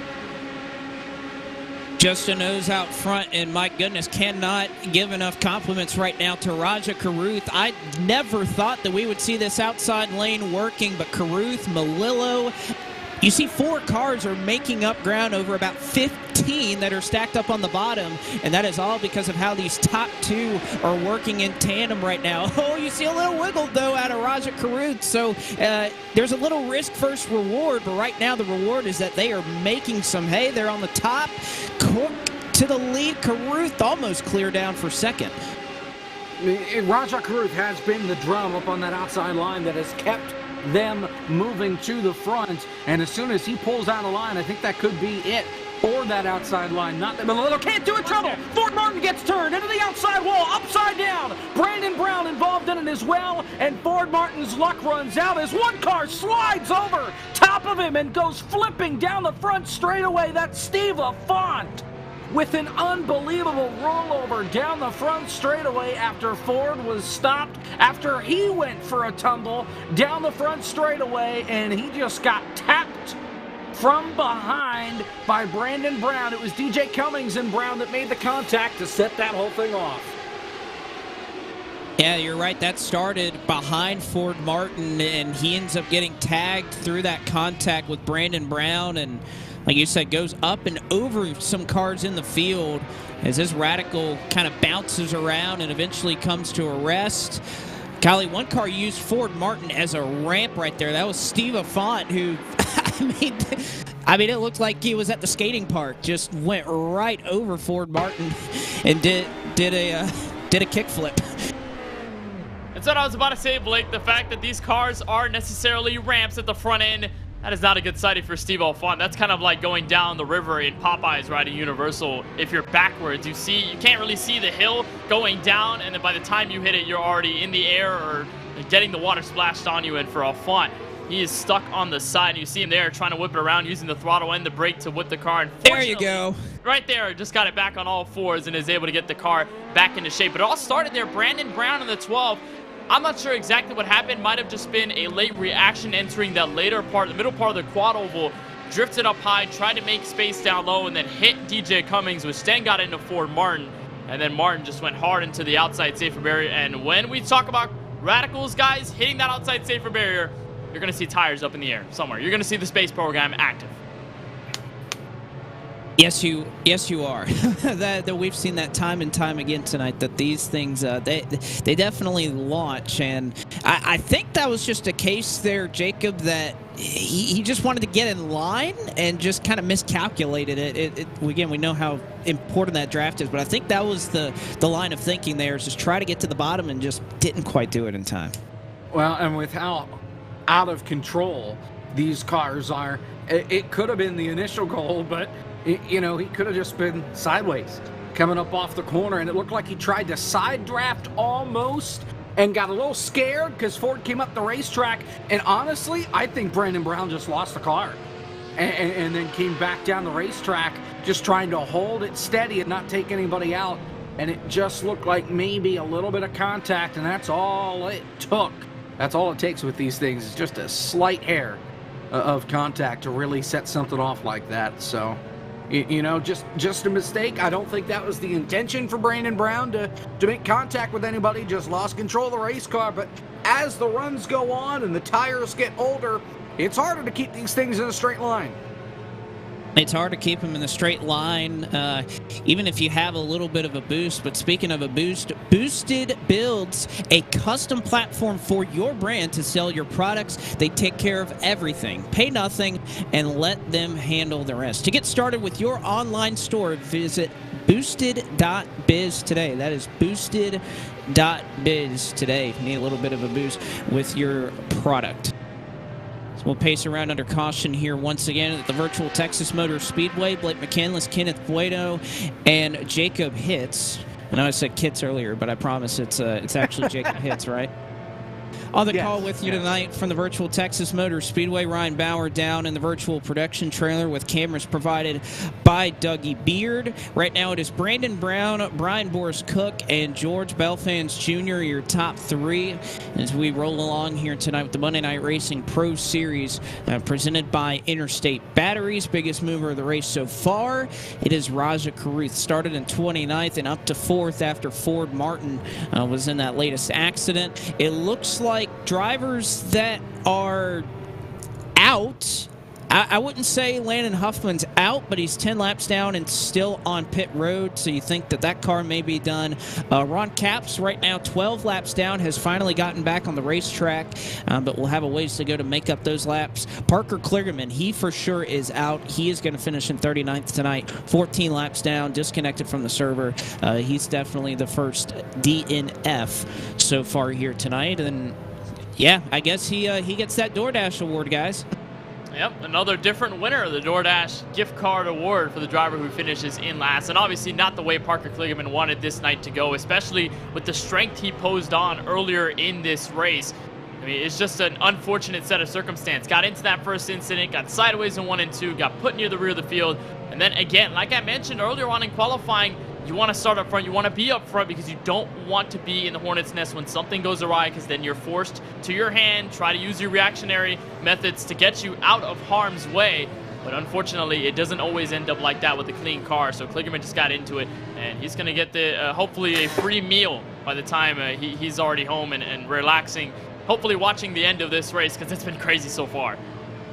You know, I think, again, I've probably said it every single week we've been on here, but I think that he could order that from DoorDash, and by the time we get to the DoorDash 20 to go, I think he may have his food ready, and he can watch the end of this. So I think that's the major benefit of this award, is you can order some DoorDash, get it home, and then you can watch the end of the race right here on Podium. So it's I think that's probably one of the best awards we have, especially trying to make up for a last place finish. That's not going to be any fun, but at least you can get some free food out of it.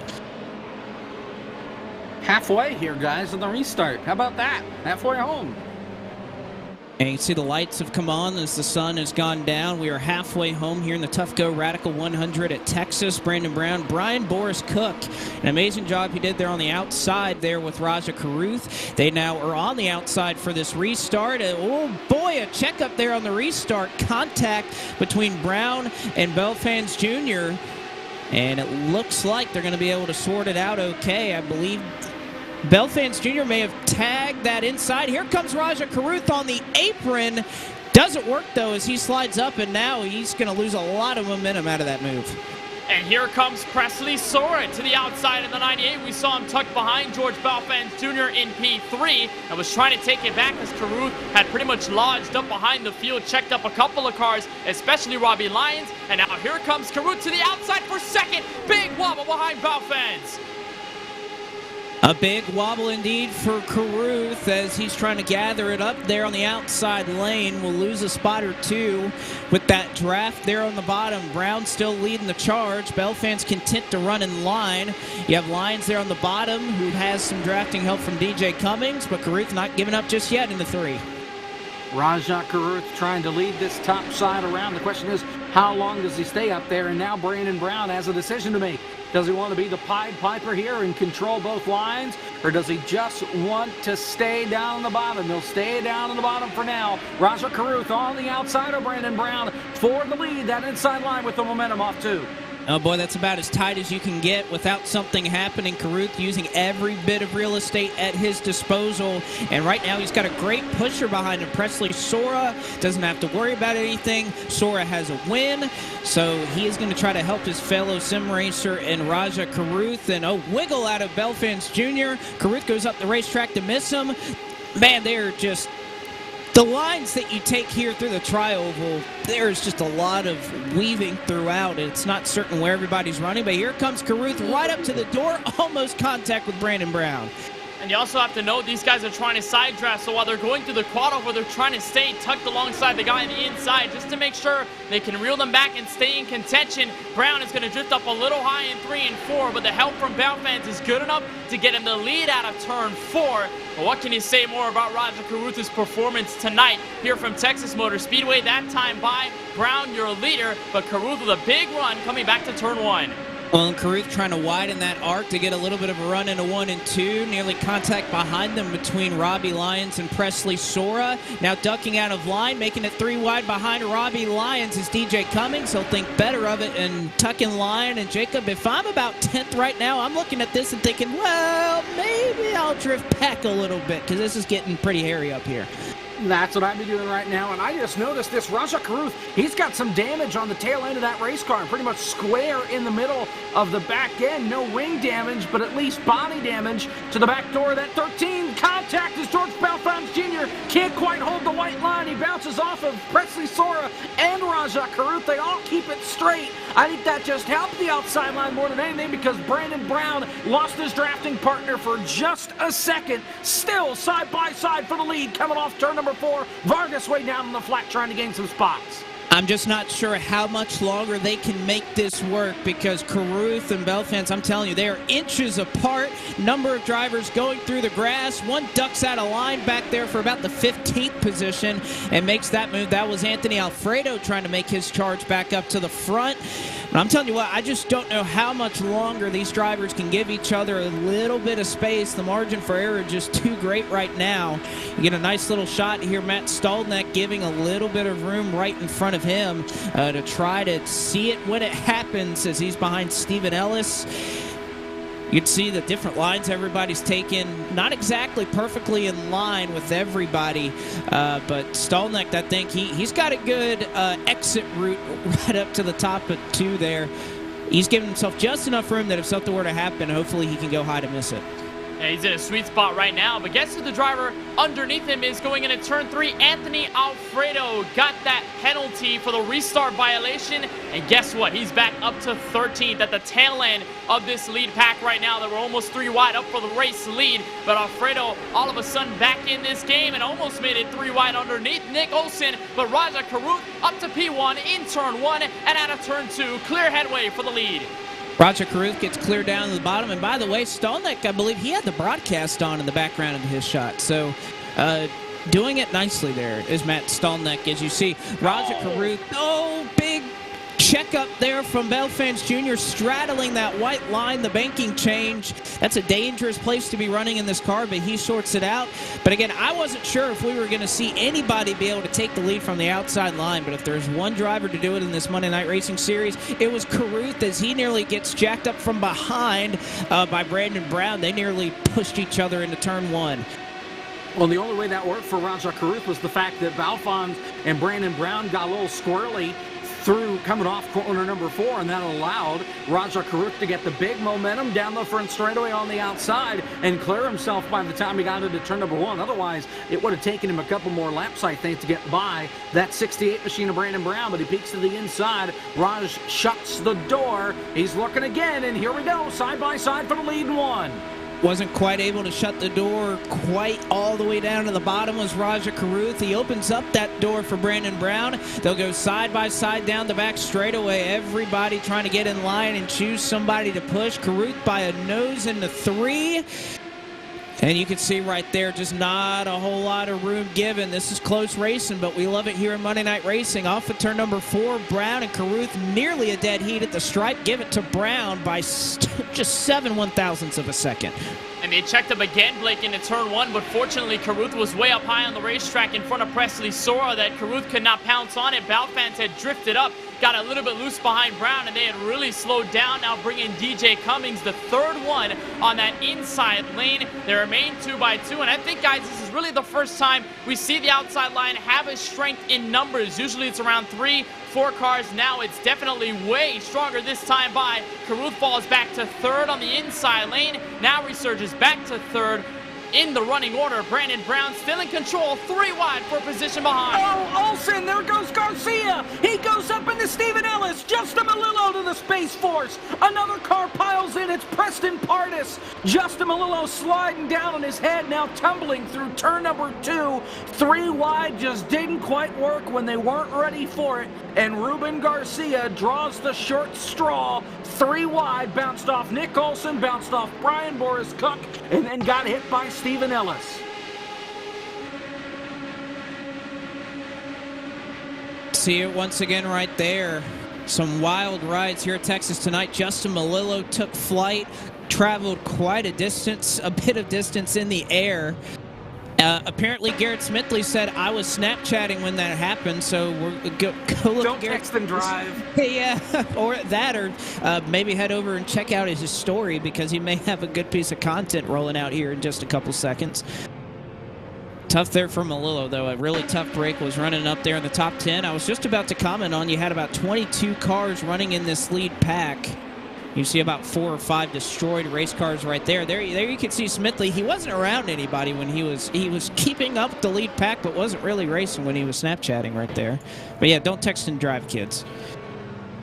Yeah, not safe whatsoever. Fortunately, Smithley was out of trouble, so he didn't hit anybody, didn't get into anything, and Smithley's still on in this race, but that's a really big hit for a lot of those guys. Ruben Garcia had just found his footing here in the last 36 laps of this race before the incident. Of course, Justin Malillo, who had methodically worked his way up through the field after starting back in P20. Now he's got a very beat-up Radical car. Same deal for Stephen Ellis, who had also been floating around top 10, top 15 for a while for a majority of this race. So all 3 of those guys in such an unfortunate situation. And just like with the luck of Schildhouse and Baldick tonight, my pick finally goes down a little bit.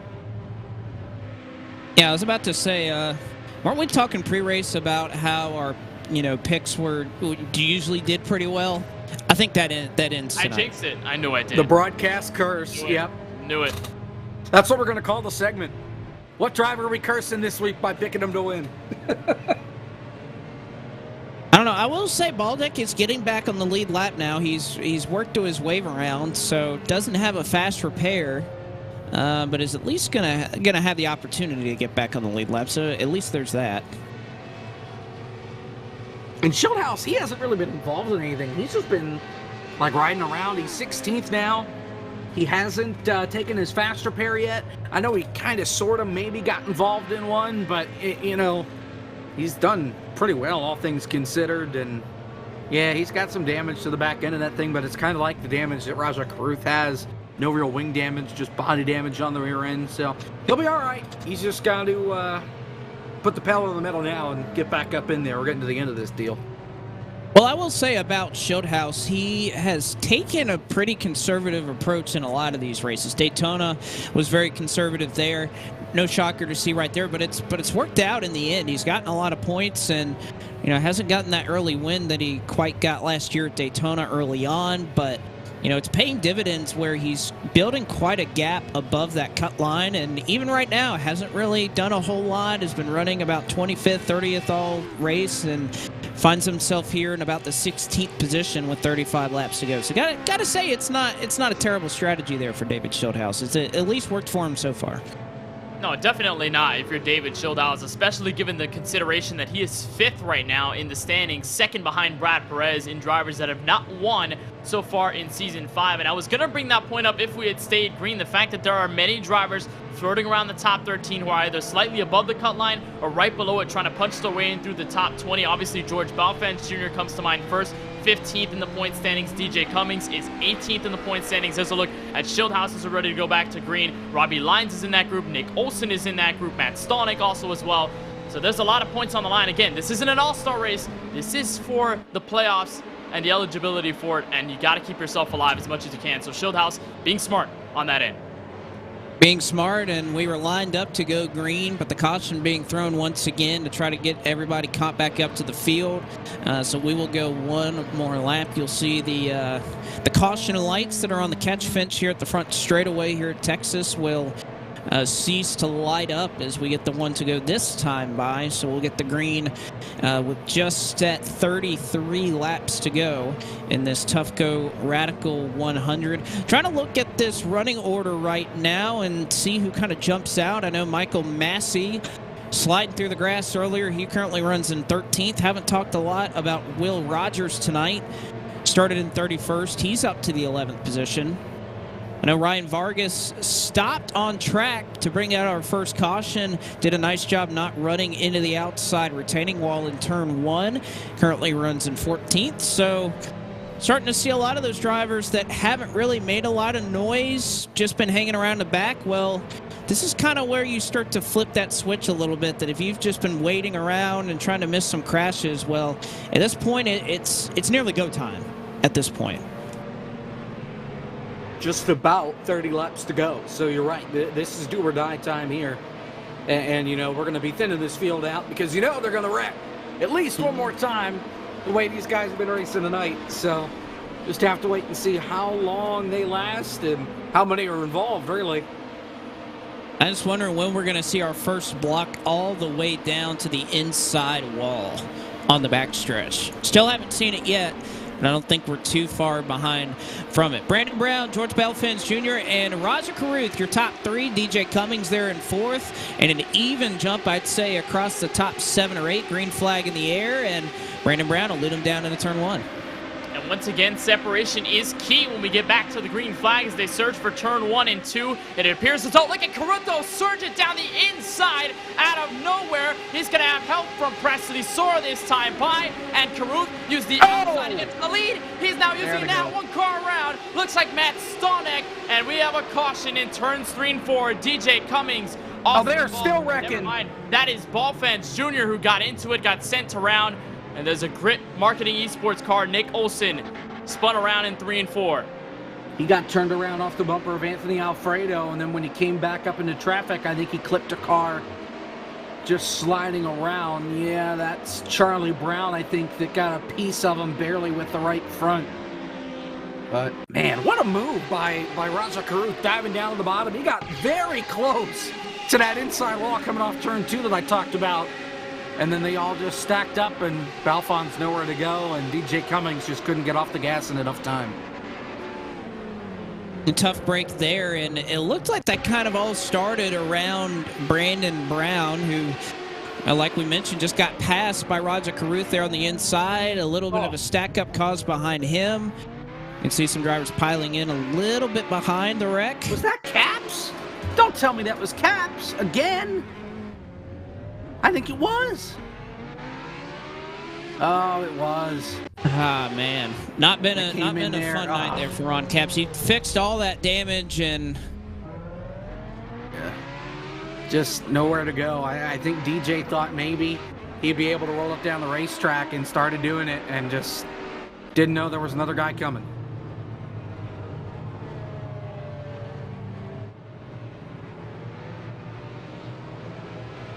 You're seeing a situation here.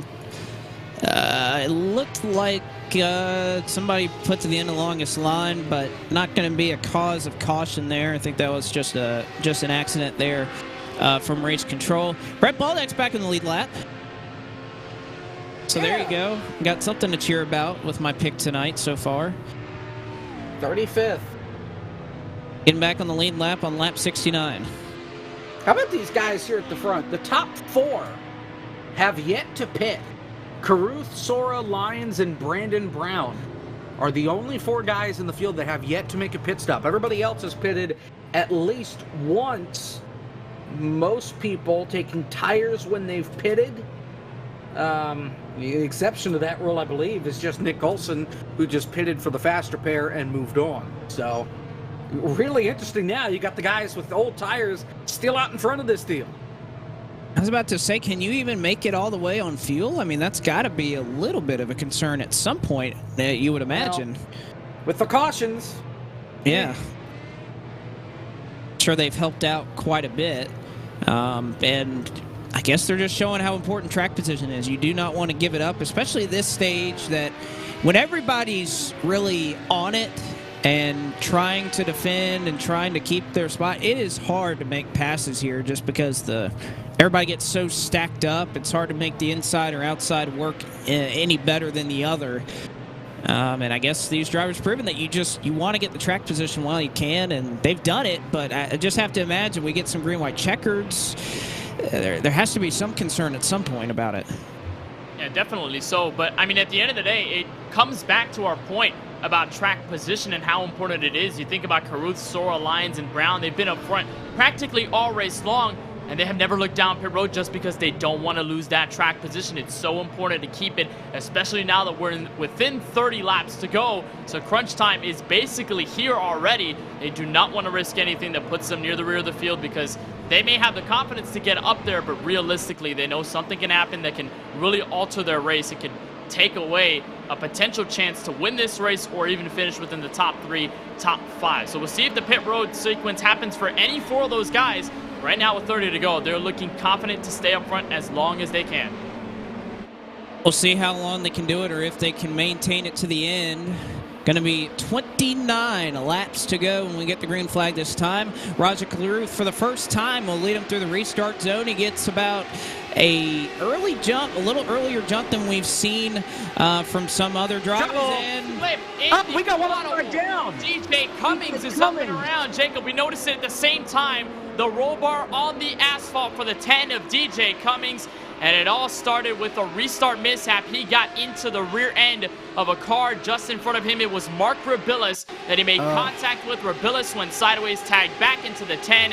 And as Cummings was spinning up the track, got into defending champion Adam Cabot, I believe, involved in it. And DJ Cummings goes up and over.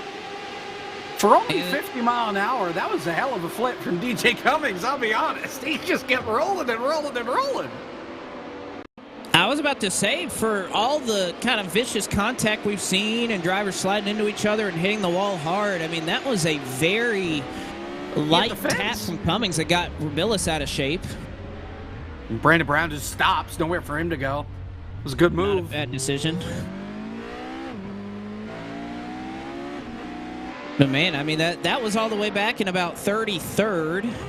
That caution going to be put on DJ Cummings, so he'll get a cause of caution here. He has 1 left tonight. We haven't had we've had a few yellows, but we haven't really had that penalty system come into play tonight. It's been a pretty tame race from race control's perspective, just not really putting a lot of responsibility, and rightfully so, right? We've seen a lot of close calls, close stack-ups, you know, just kind of racing deals where it's hard to really pinpoint one driver at fault necessarily. And so despite we've seen a number of yellows, we haven't necessarily seen some drivers get penalized and get one of those strikes that would ride with them all the way through to the championship race if they carry it that far. So it hasn't been a bad race for drivers who already have a couple of strikes against their name to this part of the season. It's a product, Blake, of super speedway racing. You're going to have that. And when we go to iRacing Super Speedway with the next-gen cars June 13th later on in the campaign, we're probably going to see this same scenario happen where in these situations when you're so close together, sometimes it's just a little mistake and it's a racing incident that causes either a big crash or just a little checkup and somebody gets hit somewhere. It isn't necessarily intent, or it isn't necessarily just at the full blame of one driver. It's basically just an incident that happens out of coincidence, and it just happens just because they're just trying to race hard and they can't necessarily do anything to avoid it in that case. So it's, again, product super speedway racing. Fortunately, it hasn't affected guys too harshly. Hopefully it stays like that with the next 27. Let's hope it stays like that as we continue to roll on here for the Tufco Radical 100. We'll be right back here in the Monday Night Racing Pro Series presented by Interstate Batteries.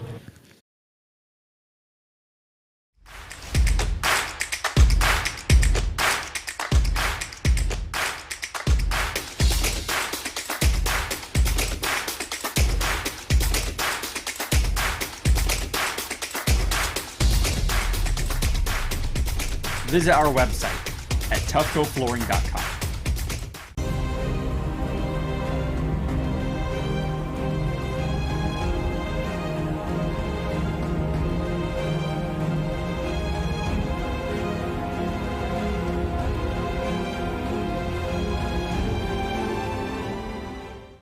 This is an Interstate battery. More pros trust this than any other out there. Yeah, more pros. More. Even more pros. Keep going. Moss. Look, we're gonna run out of time before we run out of pros who like Interstate. I mean, we'll run out of time before we even run out of left-handed pros who knit. These pros are everywhere, which means so is this battery. Right around the corner, up the street, everywhere. Interstate batteries, outrageously dependable.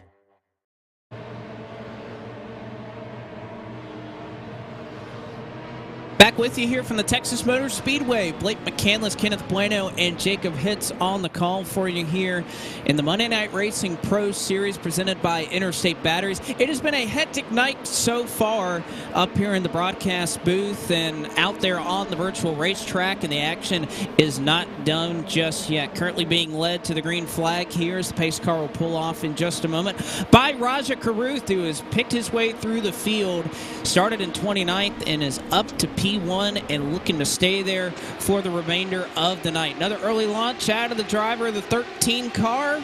Pace car is off, green flag in the air, and Sora quickly gets right to the back bumper of Raja Karuth as they work into trouble! One car hard into the outside wall in turn number 1.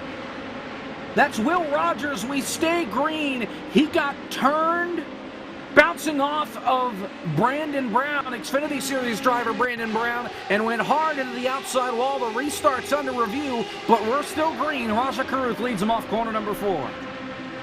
See right there, out of the racing groove, no caution called. But not going to be too happy is Will Rogers, who was in 6th when that accident occurred, but luckily able to stay out of harm's way for the rest of the field. That's kind of caused them to get in a straight line, single file for your front 7. It's Brown who's... Again, this is a different one. This is Preston Pardis. Turned into the outside wall off turn 2 by Ruben Garcia. And now we get a caution because there was more traffic coming when Pardis was sliding back down the racetrack. 2 crashes in 2 laps. And we're back under the caution flag for contact for 25th between Preston Pardis and Ruben Garcia. And I think Garcia was just trying to get in a line and use that draft, and Kenneth, I think he just mistimed that. That's kind of what it looked like, is he wanted to just tuck in line and just misjudged when he was going to be behind Pardis, and as a result, just right hooks him. And fortunately, we haven't seen that too many times here tonight. It was prevalent in that Season 3 All-Star race just a couple of seasons back, where drivers think they're clear, these noses are pretty long, you're on the right side of the race car, and then you just make that slight contact there. And unfortunately, it comes all the more worse for Ruben Garcia and Preston Pardis. And Pardis here, I believe he may be out of this race. I'm not entirely sure. He's still on the track, uses his fast repair, but he's going to have to really spend a lot of time on pit road again. And just a miscommunication there on both ends. And while most of the field was single file, I reckon the rear of the field was also thinking the same thing. They wanted to pack in together, all in a straight line, to make sure they don't lose any more time to the guys in front. And then that slight mishap, slight mistake sends Preston Pardis into the outside wall, and Ruben Garcia gets a cause of caution, end of line penalty for that. And put to the end of the longest line. I believe this is going to be a quickie yellow. So we're going to get the 1 to go, I believe, this time. Next time. Next time by. When they hit the start-finish line again, the lights will go off. How about that?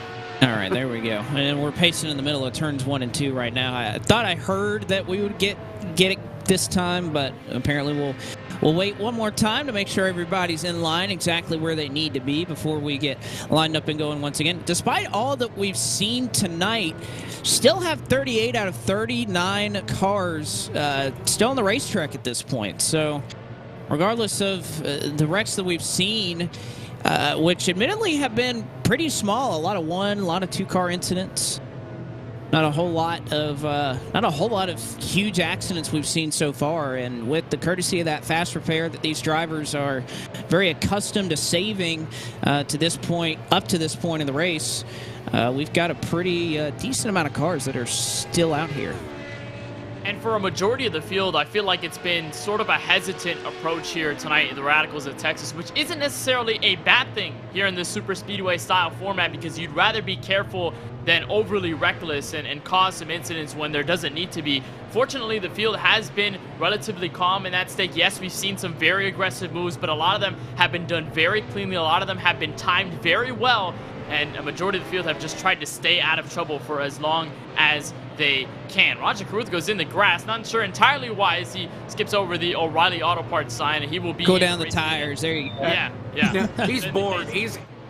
He's looking for some fun. If he could push the pace car around the racetrack, he probably would right about now. He is bored. I would hope that you wouldn't damage the car. I don't think you would, but I don't know. Maybe if you slam the ground hard enough, you go over the Legends Oval and then into the grass, maybe you get a little bit of damage. I don't know. Maybe with these cars.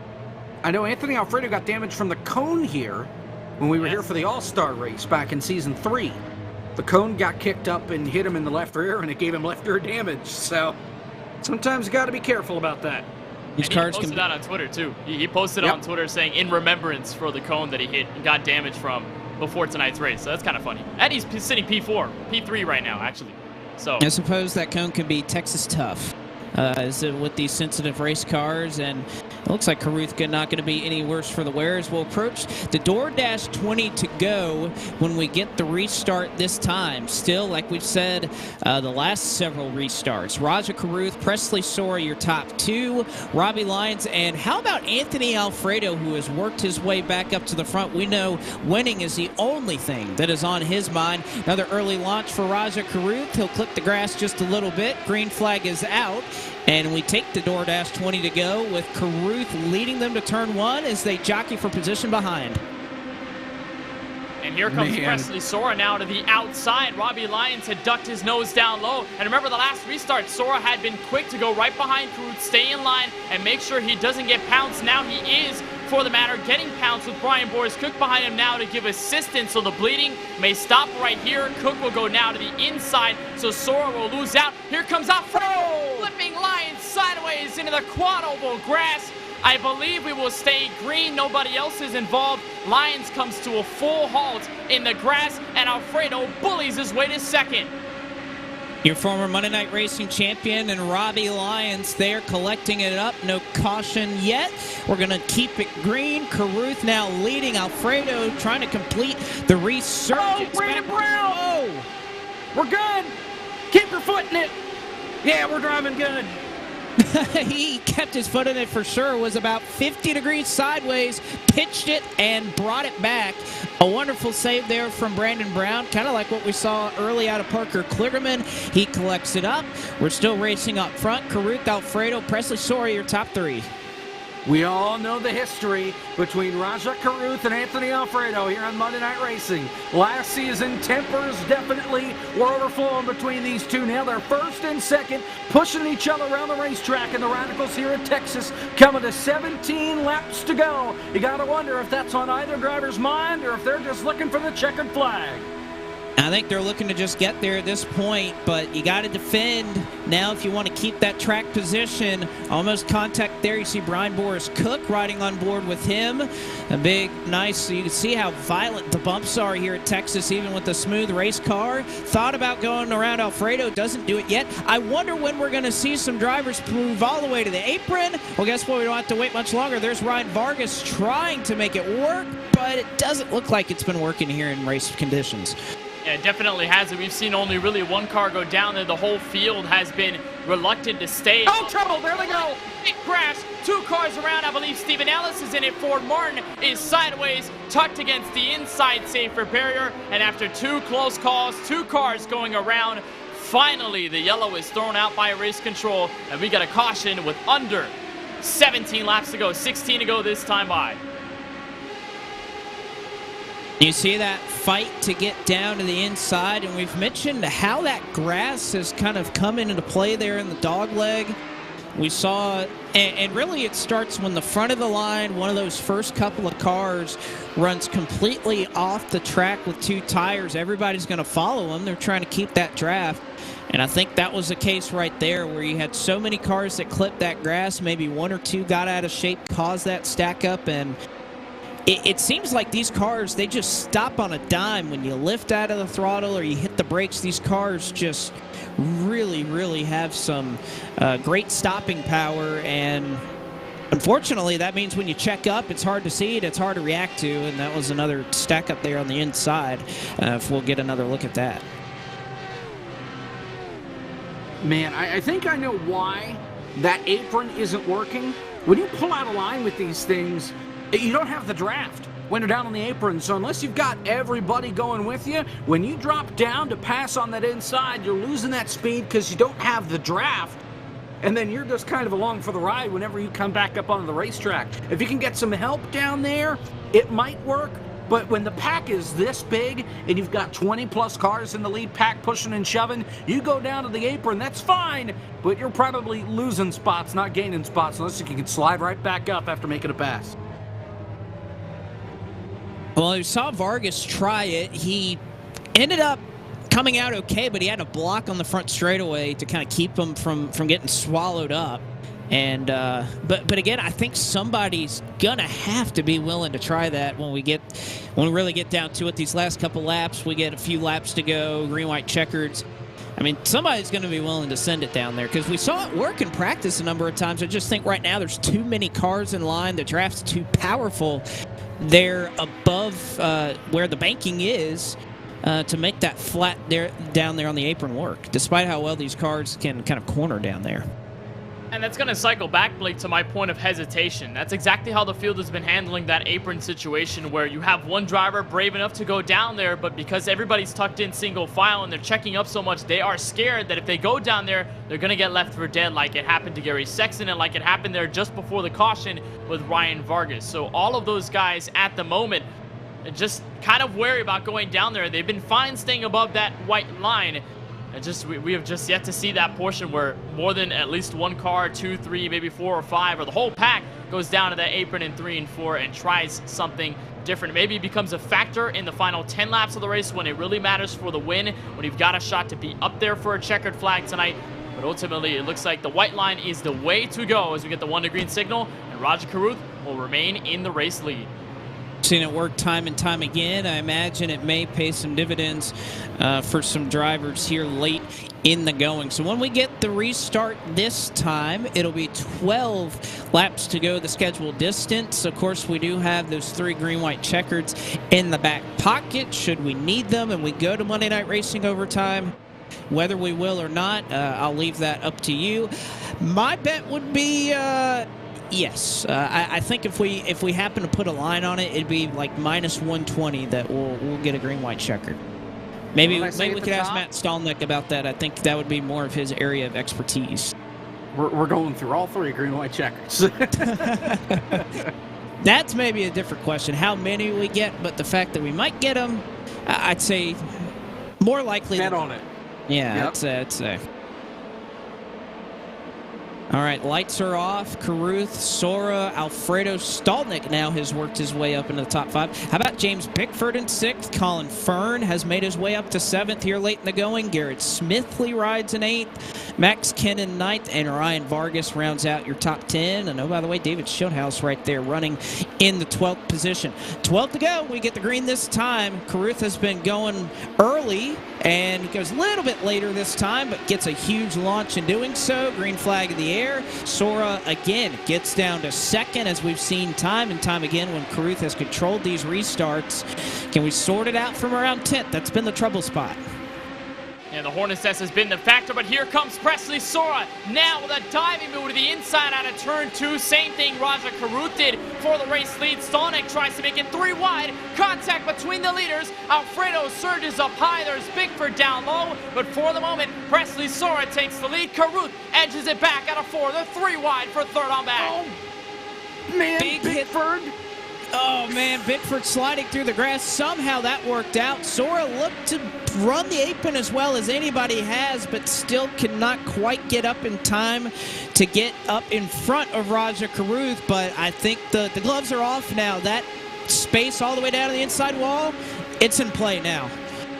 They are fanning out all over the place. Gabe Wood was just up by the outside wall in the back straightaway. That's how much of this track they're using. They haven't been up there pretty much all night. Sora pops out of line, though. He's looking for the lead. He's got help from Anthony Alfredo upstairs. Here we go. Side by side for the lead. Going into turn number 1, Alfredo peeks around the outside. He's committed to pushing Sora. Getting by Raja Caruth, maybe? Not quite. Oh, man, right behind him, James Bickford got hit up the track by Colin Fern getting into turn 1.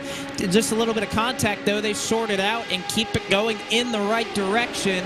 Caruth now loses the race lead. Presley Sora goes on by. A change for the top spot here with 9 laps to go.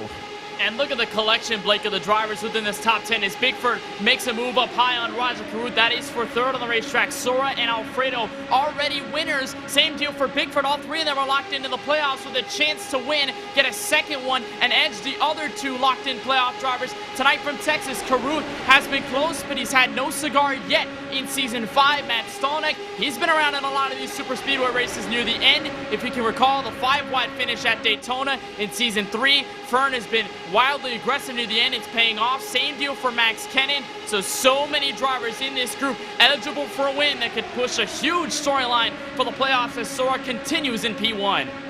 They are 4 wide back there in the middle of 1 and 2 for about the 15th position.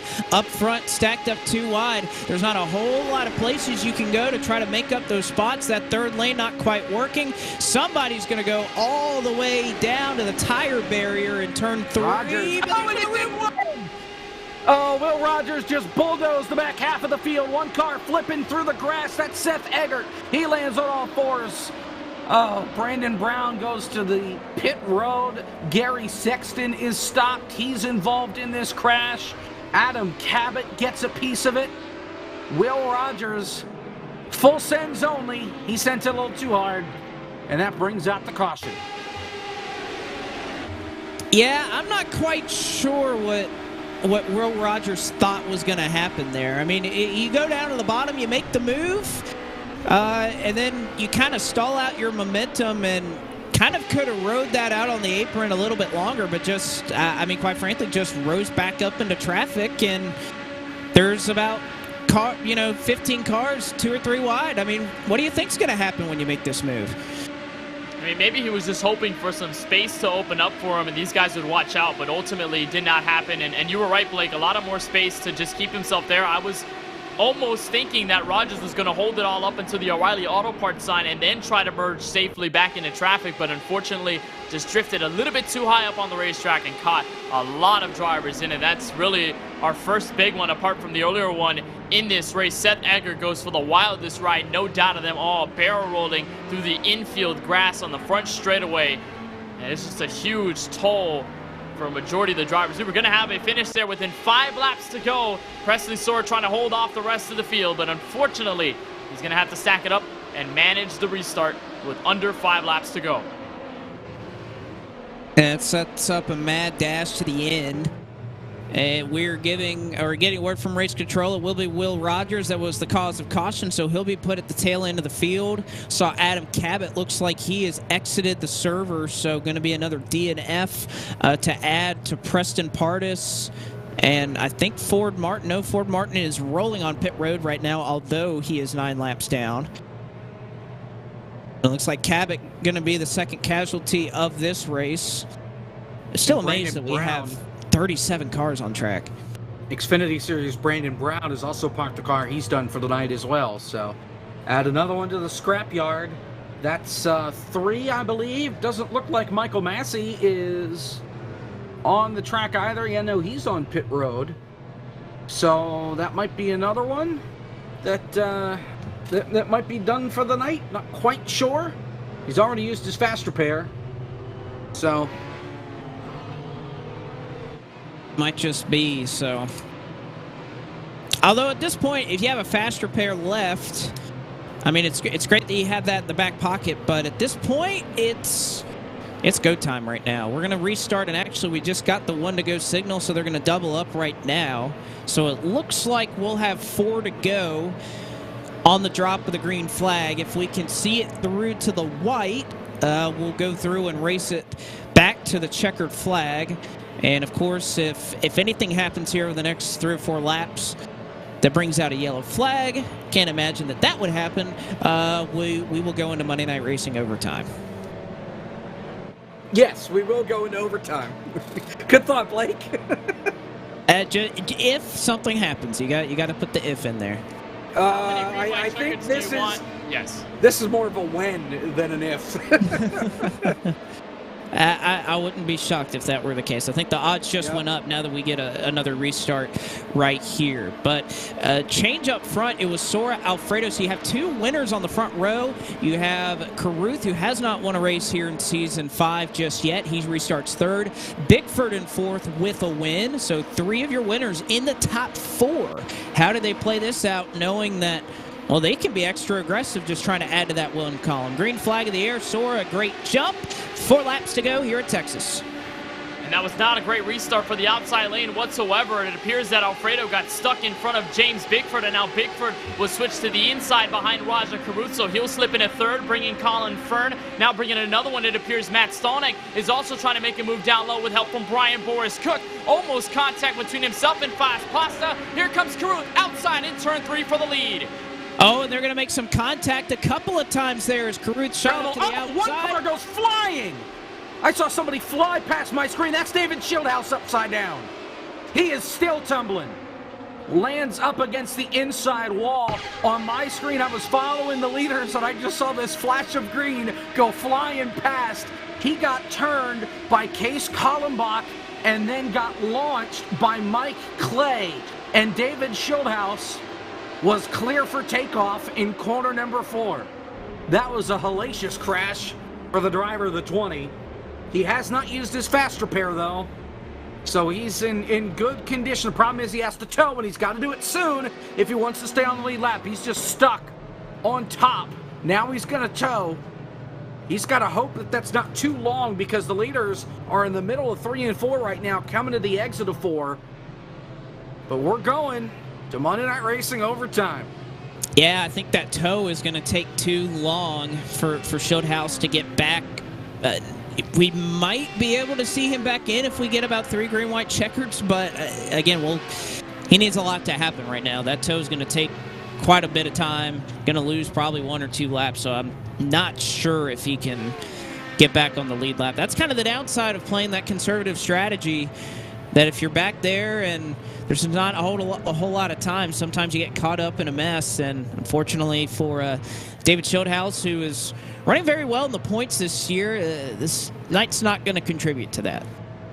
And it also isn't going to contribute to Brad Perez. I mean, Perez is still on the track in 16th, but it hasn't been the greatest night for both Shieldhouse and Perez, who are leading the point standings below the guys Alfredo, Sora, and Bickford with a race win. So ultimately, things are going to hurt here for Shieldhouse. I don't exactly know how many points he's going to lose going into the next race, but you think about the drivers that are up front with a chance to kind of take those points off of him. Colin Fern, you think about right now James Bickford still in the front, Anthony Alfredo Brian Boris Cook. You think about Matt Stallneck, who is 13th on the cut line right now. Max Kennan, who is 11th in the cut line going into tonight's race. And there are some drivers even beneath the top 10 that still have a shot. Nick Olsen, who was 12th in the standings, and a bunch of other drivers that could take it all away. So it hasn't been the greatest night overall for Schildhaus, and I think it just hasn't been the greatest for our picks, guys. It's been tough. It has been really tough. I think out of those picks, I mean, Baldick's almost up to back. He's the only one left. Yeah, I'd say, you know. Well, Melillo, he's P11. Oh, well, there you go. We're wrong right there, so. Yeah, but that's 2 of the 3 now that have literally gone flying. Melillo flew, and now Schildhaus. So, Baldick's the only one that hasn't gotten his wings. Blake, I got bad news for you. Oh, no. Well, we got several opportunities for everyone to get their wings here as we're going to go to Monday Night Racing overtime, the first of a potential 3 green-white checkers. When the caution flag flew, Raja Caruth was nearly in front of Presley Sora, but didn't quite have it, so he'll go back to second for this restart. But we know Caruth, he has made the outside work. So if there's one driver I think that has the opportunity to win from that outside row and make it work, I think Caruth can do a good job of that. We saw a lot of contact there at the front between Sora and Caruth. Imagine that may continue here in these last few laps. Sora, Caruth, Bickford, Fern. Your top 4, Alfredo, Cook, Stallneck, Kennan, Smithley, and Olsen. Your top 10, a whole host of names behind them that are going to get everything they can in these last few laps. How low do they go? How high do they go? We're about to find out. This is going to be, I think, the craziest finish we're going to see here in season 5. Craziest finish of the year already, counting it right now. If it's paved, they're running on it. Even if it's not paved, I think they're going to try and drive on it. But if it's flat, they're going for it. I wouldn't be shocked to see that grass come into play here at the end. Caruth blinked, but he's back now. Solid. Green flag is out. Yep, there's the grass. It's coming into play right now. Sora gets the lead. Caruth going to get in line, but Sora got a little bit too big of a lead. Caruth looks low. Sora throws the block. It was a huge block right there in front of Colin Fern, and James Bickford was wheeling his Radical in the grass in the quad. Well, now here comes Max Kennan to the inside. He's underneath Brian Boris Cook. Caruth goes down. He goes high. Fern, the third car, and it into turn 3. Caruth down to the outside. Sora holding it strong there on the bottom. If they get to the white flag, they'll see it through to the end, and it's looking like that might happen. White flag in the air. Can Sora hang on for win number 2 of Season 5?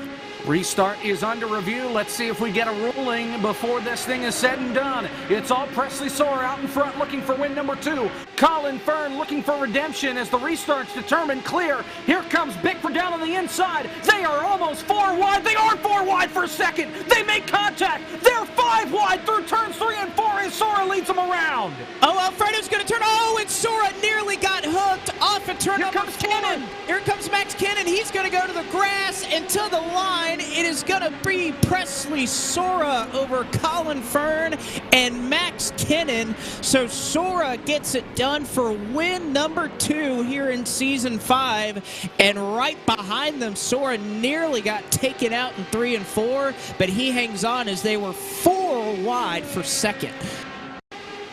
My goodness. I was watching Melillo there as they were 4 wide. You look there, Brian Boris Cook in the middle, Caruth getting shuffled up high. There's Stallneck in the middle as well. Anthony Alfredo getting spun. There's a huge hit for multiple cars, all of them taking flight. And as they continue to crash out of turn 4, Kennan tried to go in through the grass, got hit with a bump there in the quad oval near that Legends Oval section of the track, and then bounced around, lost a lot of speed. Lost second out of it, still a good 3rd place finish, but Presley Sora, what a finish for him. What a defensive maneuver for the 98. And guess what? 2 wins in 2022 in the first 5 races after winning the World of Glory Championship earlier this year. Now again, this is unofficial at this time. Presley Sora and the restart currently under review. So again, this is all unofficial at the current time. We'll get an official word from race control, I imagine, when they make that decision. Restart was clear. I think what they might be looking at is Max Kennan here hitting the grass coming to the start-finish line. I think that might be the hot topic, because was he avoiding a wreck by going down to the grass that late coming off corner number 4. It didn't really do him any good. I mean, he lost second to Colin Fern. So in the end, I don't know if that's just enough of a penalty for himself or what, but James Bickford was given a black flag for causing a crash. Otherwise, that's it. Everything else so far has been good or no call yet from our admin, Josh Mendoza. We'll see what the call is. I know Bickford and Alfredo came together all the way at the bottom of 3 and 4. Alfredo pulled the I'm going to run down to the tire barrier at the bottom of turn 3. Bickford tried to go down about halfway down to the apron to get around Sora and hope that they maybe wreck for the win. They made contact. That's what caused that spin. Obviously, Bickford, a huge shunt into the outside retaining wall that brought a couple of people with him. A huge wreck there at the end. And with that, at least looking at the picks, who won the picks this week? Brett Baldeck, P12. I think that's top of the heck. Yeah, there we go. Are you kidding me? Oh. There's your full field rundown. Presley Sora, again, all unofficial until we get word from Race Control, but I believe that the restart is not for Presley Sora. We're getting confirmation right now that Sora's win is confirmed. Of course, some of the order may be changed otherwise, but this is how it stands unofficially at this juncture. Presley Sora, your winner, a second win here in Season 2. Colin Fern came close in that 86 in second. Max Kinnon, right now, again, unofficially scored in the third spot. Matt Stallneck fourth. Nick Olson in fifth. Garrett Smithley hung around, finishes in sixth. How about Devin Henry? Barely talked about him all night. He finishes in seventh. Eighth to Brandon Brown. Or no, that's Charlie Brown. There's too many Browns in this league. Charlie Brown brings him home in eighth. Gabe Wood in ninth, and DJ Cummings rounds out your top 10. Ryan Vargas in the Goldfish car comes home. Well, 11th. hold on. Hold on. Scoring change right around where you guys were just talking. DJ Cummings bumped down to 11th. Ryan Vargas bumped up into the top 10. So just a quick flip-flop there. Nice points position there for now Ryan Vargas. The Goldfish car enters the top 10. So DJ Cummings officially is 11th. Brett Baldeck, out of all of our picks, it appears that Blake had it right all along. Finishes 12th. Gary Sexton comes home in P13 after a strong start. Will Rogers not able to recover after some of the crashes in the mid portion of the race. He ends up 14th. Stephen Ellis in the 46 ends up capping off the top 15 before you find Case Collenbach. Ruben Garcia 16th and 17th. Ron Capps ends up in P18. Mark Rubilis for Crypto Autosport ends up 19th. And Brad Perez, unfortunately, not able to go back to the race win and redo his success from Season 3. He ends up rounding out your top 20. P21, Fast Pasta, Anthony Alfredo collected in that last lap crash. Raja Karuth finishes in 22nd, and he had a whale of a night going. The 21st and 22nd both until that last lap. Brian Boris Cook, the last car on the lead lap, in 23rd. Then Justin Malillo in 24th. Robbie Lyons in 25th. James Bickford finishes in 26th. David Schildhouse finishes in 27th, 2 laps down. Landon Huffman 3 down in 28th. Brandon Brown 4 down in 29th. And Mike Clay 5 laps down in P30. Blake. 31st to Michael Massey, 8 laps down, along with Ford Martin in 32nd. 33rd to Steve Affont. Seth Eggert was 34th. Brandon Brown 35th from the NASCAR Xfinity Series. George Belfans Jr., you hate to see it for George. Had such a good run going and was up in the top 5 for a lot of the night. Finishes in 36th. Adam Cabot, former series champion in Season 4, in 37th. Preston Pardis in 38th. And Parker Kligerman, 69 laps down, finishes in the 39th position. First car that was out of this portion of the race. So while we continue to have the top 3 under review, we do indeed know that Presley Sora is your winner tonight here in Season 5. And Presley, what a jump it has been for you out of Road to Glory. You come up, and not only do you become the 19th winner in season or series history, you've already got 2 of them early on in your career. Yeah, this is awesome. First off, I want to thank my sponsors, ClubJerky.com, Maconi Setup Shop, 213 Simware, Runnings Racing Design, Highside Motorsports, Crypto Autosport. All those guys are riding on my car. But yeah, this is awesome. I didn't expect to win this one. This one was probably the very top of my wild card list for the season, because I mean, you guys saw it. It's flat out pack racing, like Daytona Talladega style. So normally in those races, especially like Moon Car, I end up in the grandstands when they're pack racing like that. But I didn't tonight. I was surprised. Faster pair, but I mean, I held steady and I just gradually worked my way up to the front. And then Raja and I tandem there for a while, and I pushed him clear, and that was hard to get someone clear tonight. But him clear and then nailed a few restarts to get up to the front and just defended from there. Well, and you've been out at Indy the last couple of days, haven't you? I have, yeah. So anything you can learn from that? Well, I don't know. I didn't get any practice for this week because I've been in Indy all week. I think today was my 8th day in the last like 10 or 11 days out there that I've been at the track all day. So I had no practice until we got into the session tonight, and I just ran a few hot laps before the session switched over to qualifying. But yeah, I mean, I don't know, maybe defense, working your way through traffic is something I can learn from Indy, but other than that, interesting combinations left on the docket, but now you really don't have to worry. You had that second win. How does this open up the rest of your season? Well, yeah, I'm just going for playoff points. I just want to get as many wins as possible so I can start the playoffs with as much of a buffer as I can. So as many of these as I can win and rack up some of those points, that's my goal. So that and just putting on a show for everyone watching, which I feel like I did tonight, and I did an MX5 at Martinsville a couple weeks ago. And this is great because last week was not good for me. The Watkins Glen Pro Trucks, I finished like 13th or something like that, but I just didn't run up to the standards I hold myself to. So I was a little disappointed with that one, but this is a nice rebound from that.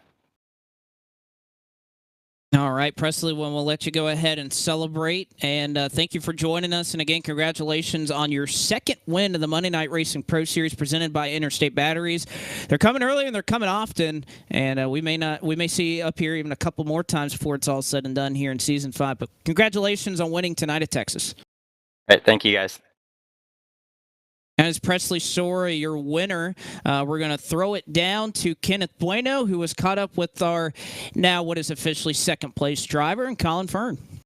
Well, Presley Sora played a lot of defense in the last portion of this race here from Texas, but Colin Fern, you were on the opposite end, on the offensive strategy here to get to the finish and to try to beat the 98. Ultimately, you end up second. What was the perspective like behind the wheel in the last restart with the likes of Sora, Caruth, Alfredo, Bickford, and many others around you? Yeah, no, it was a good restart. Raja and I got hooked up together pretty good there, and we were able to get down and have a shot at the win. Really felt like I put myself in good position there, second on the inside, coming off a 2 on the last lap, and just got run into by an idiot. I mean, James sits on this game, practices for 10 hours a week for Monday Night Racing, and still drives like a clown when it comes to the end. So glad he got his first win last week because he ain't going to win another one. Certainly, obviously, some frustrations, but P2, I mean, after starting 13th and hanging around the field, there were a lot of cautions, a lot of hornet's nest moments where guys were getting sideways, guys were tapping each other. How was it from your perspective to manage around that? Because these cars, so much downforce, they're so twitchy that you move them a little bit and they make a large stride. How was it to try to adapt with this car over the course of this race and obviously get yourself in a position to win and to finish P2 like you did tonight? Yeah, it was there was times where I backed out of the pack and just felt like they were going to wreck and played it smart. And then at the end, there were about 30 to go, decided we were going to go forward. And it was impossible to pass off of 2. So you had to time your runs right through 3 and 4, getting the run out of the second dog leg to dive to the bottom. And some of the more experienced guys were ready for it and able to throw some blocks. And you were able to take advantage of it some places. But now it's just it's hard to pass and hard to get track position. The stack-ups came so quick. Caused a lot of big wrecks. So hopefully we can get the wreck straightened out. Hopefully everyone has an off week and can get their stuff together. And of course, I'd say it was a success, Colin. I think your first time with the Radicals at Texas after having more of a part-time effort in Season 4, your first full-time season. I'd say second place really is a positive sign. And of course, that moves forward to the second half of the regular season. Of course, you are not locked into the playoffs, but you are within range to strike within that top 13. So what's the plan here when we get this off week and then when we head for the Dirt Street Stocks at Eldora in a couple of weeks' time? Yeah, just maintaining on the points gap. I feel like I'll get a win when we go to Charlotte or Michigan, one of those two. So you get through all these speedway type races and dirt races and all this other Miatas at Martinsville. We get through all this stuff, get to the NASCAR stuff, and I'll be fine. We'll just hang around the playoff cut line, and we'll get a win here soon. Well, one thing I took away, Colin, from the end of that race, the aggression that you've been known for certainly paid off. P2 here tonight at Texas Motor Speedway. Of course, Colin, want to congratulate you on this second place finish on behalf of our Podium eSports team and wish you a very happy Memorial Day weekend. And we hope to see you back June 6th, Eldora with the Dirt Street Stocks. Congratulations once again. Thank you, guys. Hope you guys enjoyed it. So Colin Fern ends up P2 in the 86 Radical SR8, just short of the race to win from Presley Sora, but a lot of good things to take away, and some beef as well. Jacob Hitz, you're caught up with third place, Max Kennan in the 21. Max Kennan coming home in P3. First off, a wild restart in overtime to get you to the checkered flag. Take us through those last 2 laps.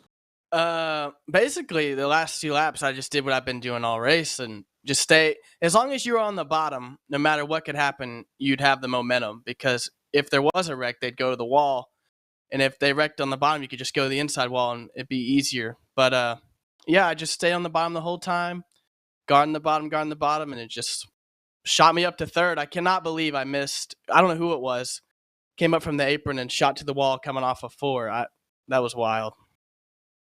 How about the move to go into the grass there? Come to the checkered flag. I know that got the eye of some folks. Oh, but yeah. In the end, you lost the spot to it. I know.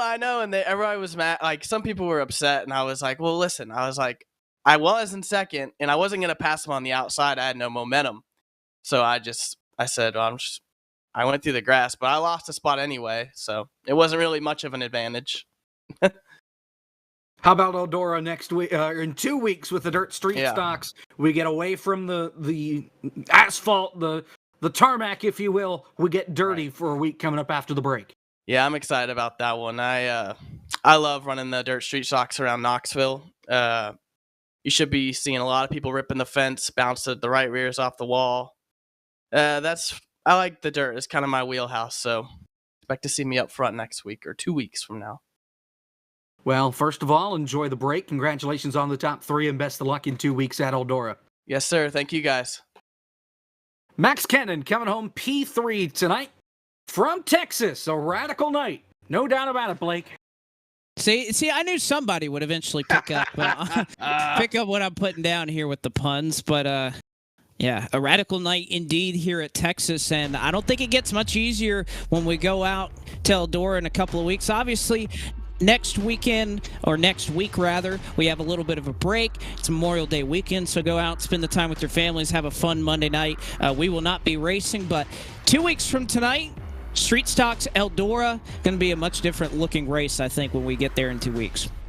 Definitely so, and I think, Blake, for every single race, you can find some pinpoint difference between the competition. Daytona is Daytona with the stock cars. You think about MX-5s at Martinsville, how crazy that is, a short track with those road course style cars. Another road course oval combo here with the Radical SR8s at Texas, the Pro 2 trucks at Watkins Glen, and then you put an actual normal combo in the mix as well, Dirt Street Stocks at Eldora. I think for the first time when we go dirt racing in Season 5, there's going to be a lot to talk about. First thing that comes to my mind, Gary Sexton. Last time we were on dirt at Knoxville with the trucks, he was the most dominant driver before getting into a crash, so I'm going to have my eye on him. But ultimately, the door is still wide open for everybody to take advantage and get themselves into the Season 5 playoffs. It's been fun so far. We've got so much more left to cover, though. Well, and this is our first dirt race of the year. We've seen people sliding through the grass, whether it was Watkins Glen last week or even Texas this week to the line. But first venture out to dirt. I think this is where Jacob, we definitely start to see, we saw who was great at the road courses last week.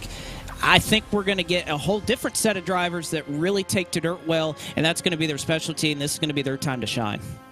And there might be some surprises in there. And we see them every once in a while. We go to a unique racetrack that we think will pertain to a specific set of drivers, and all of a sudden, what in the world is this guy doing up there?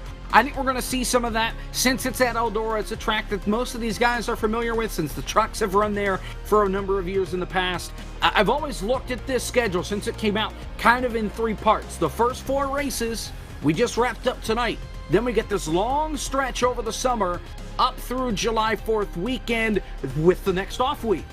That's kind of the middle of the schedule where everybody's going to be grinding for the playoffs.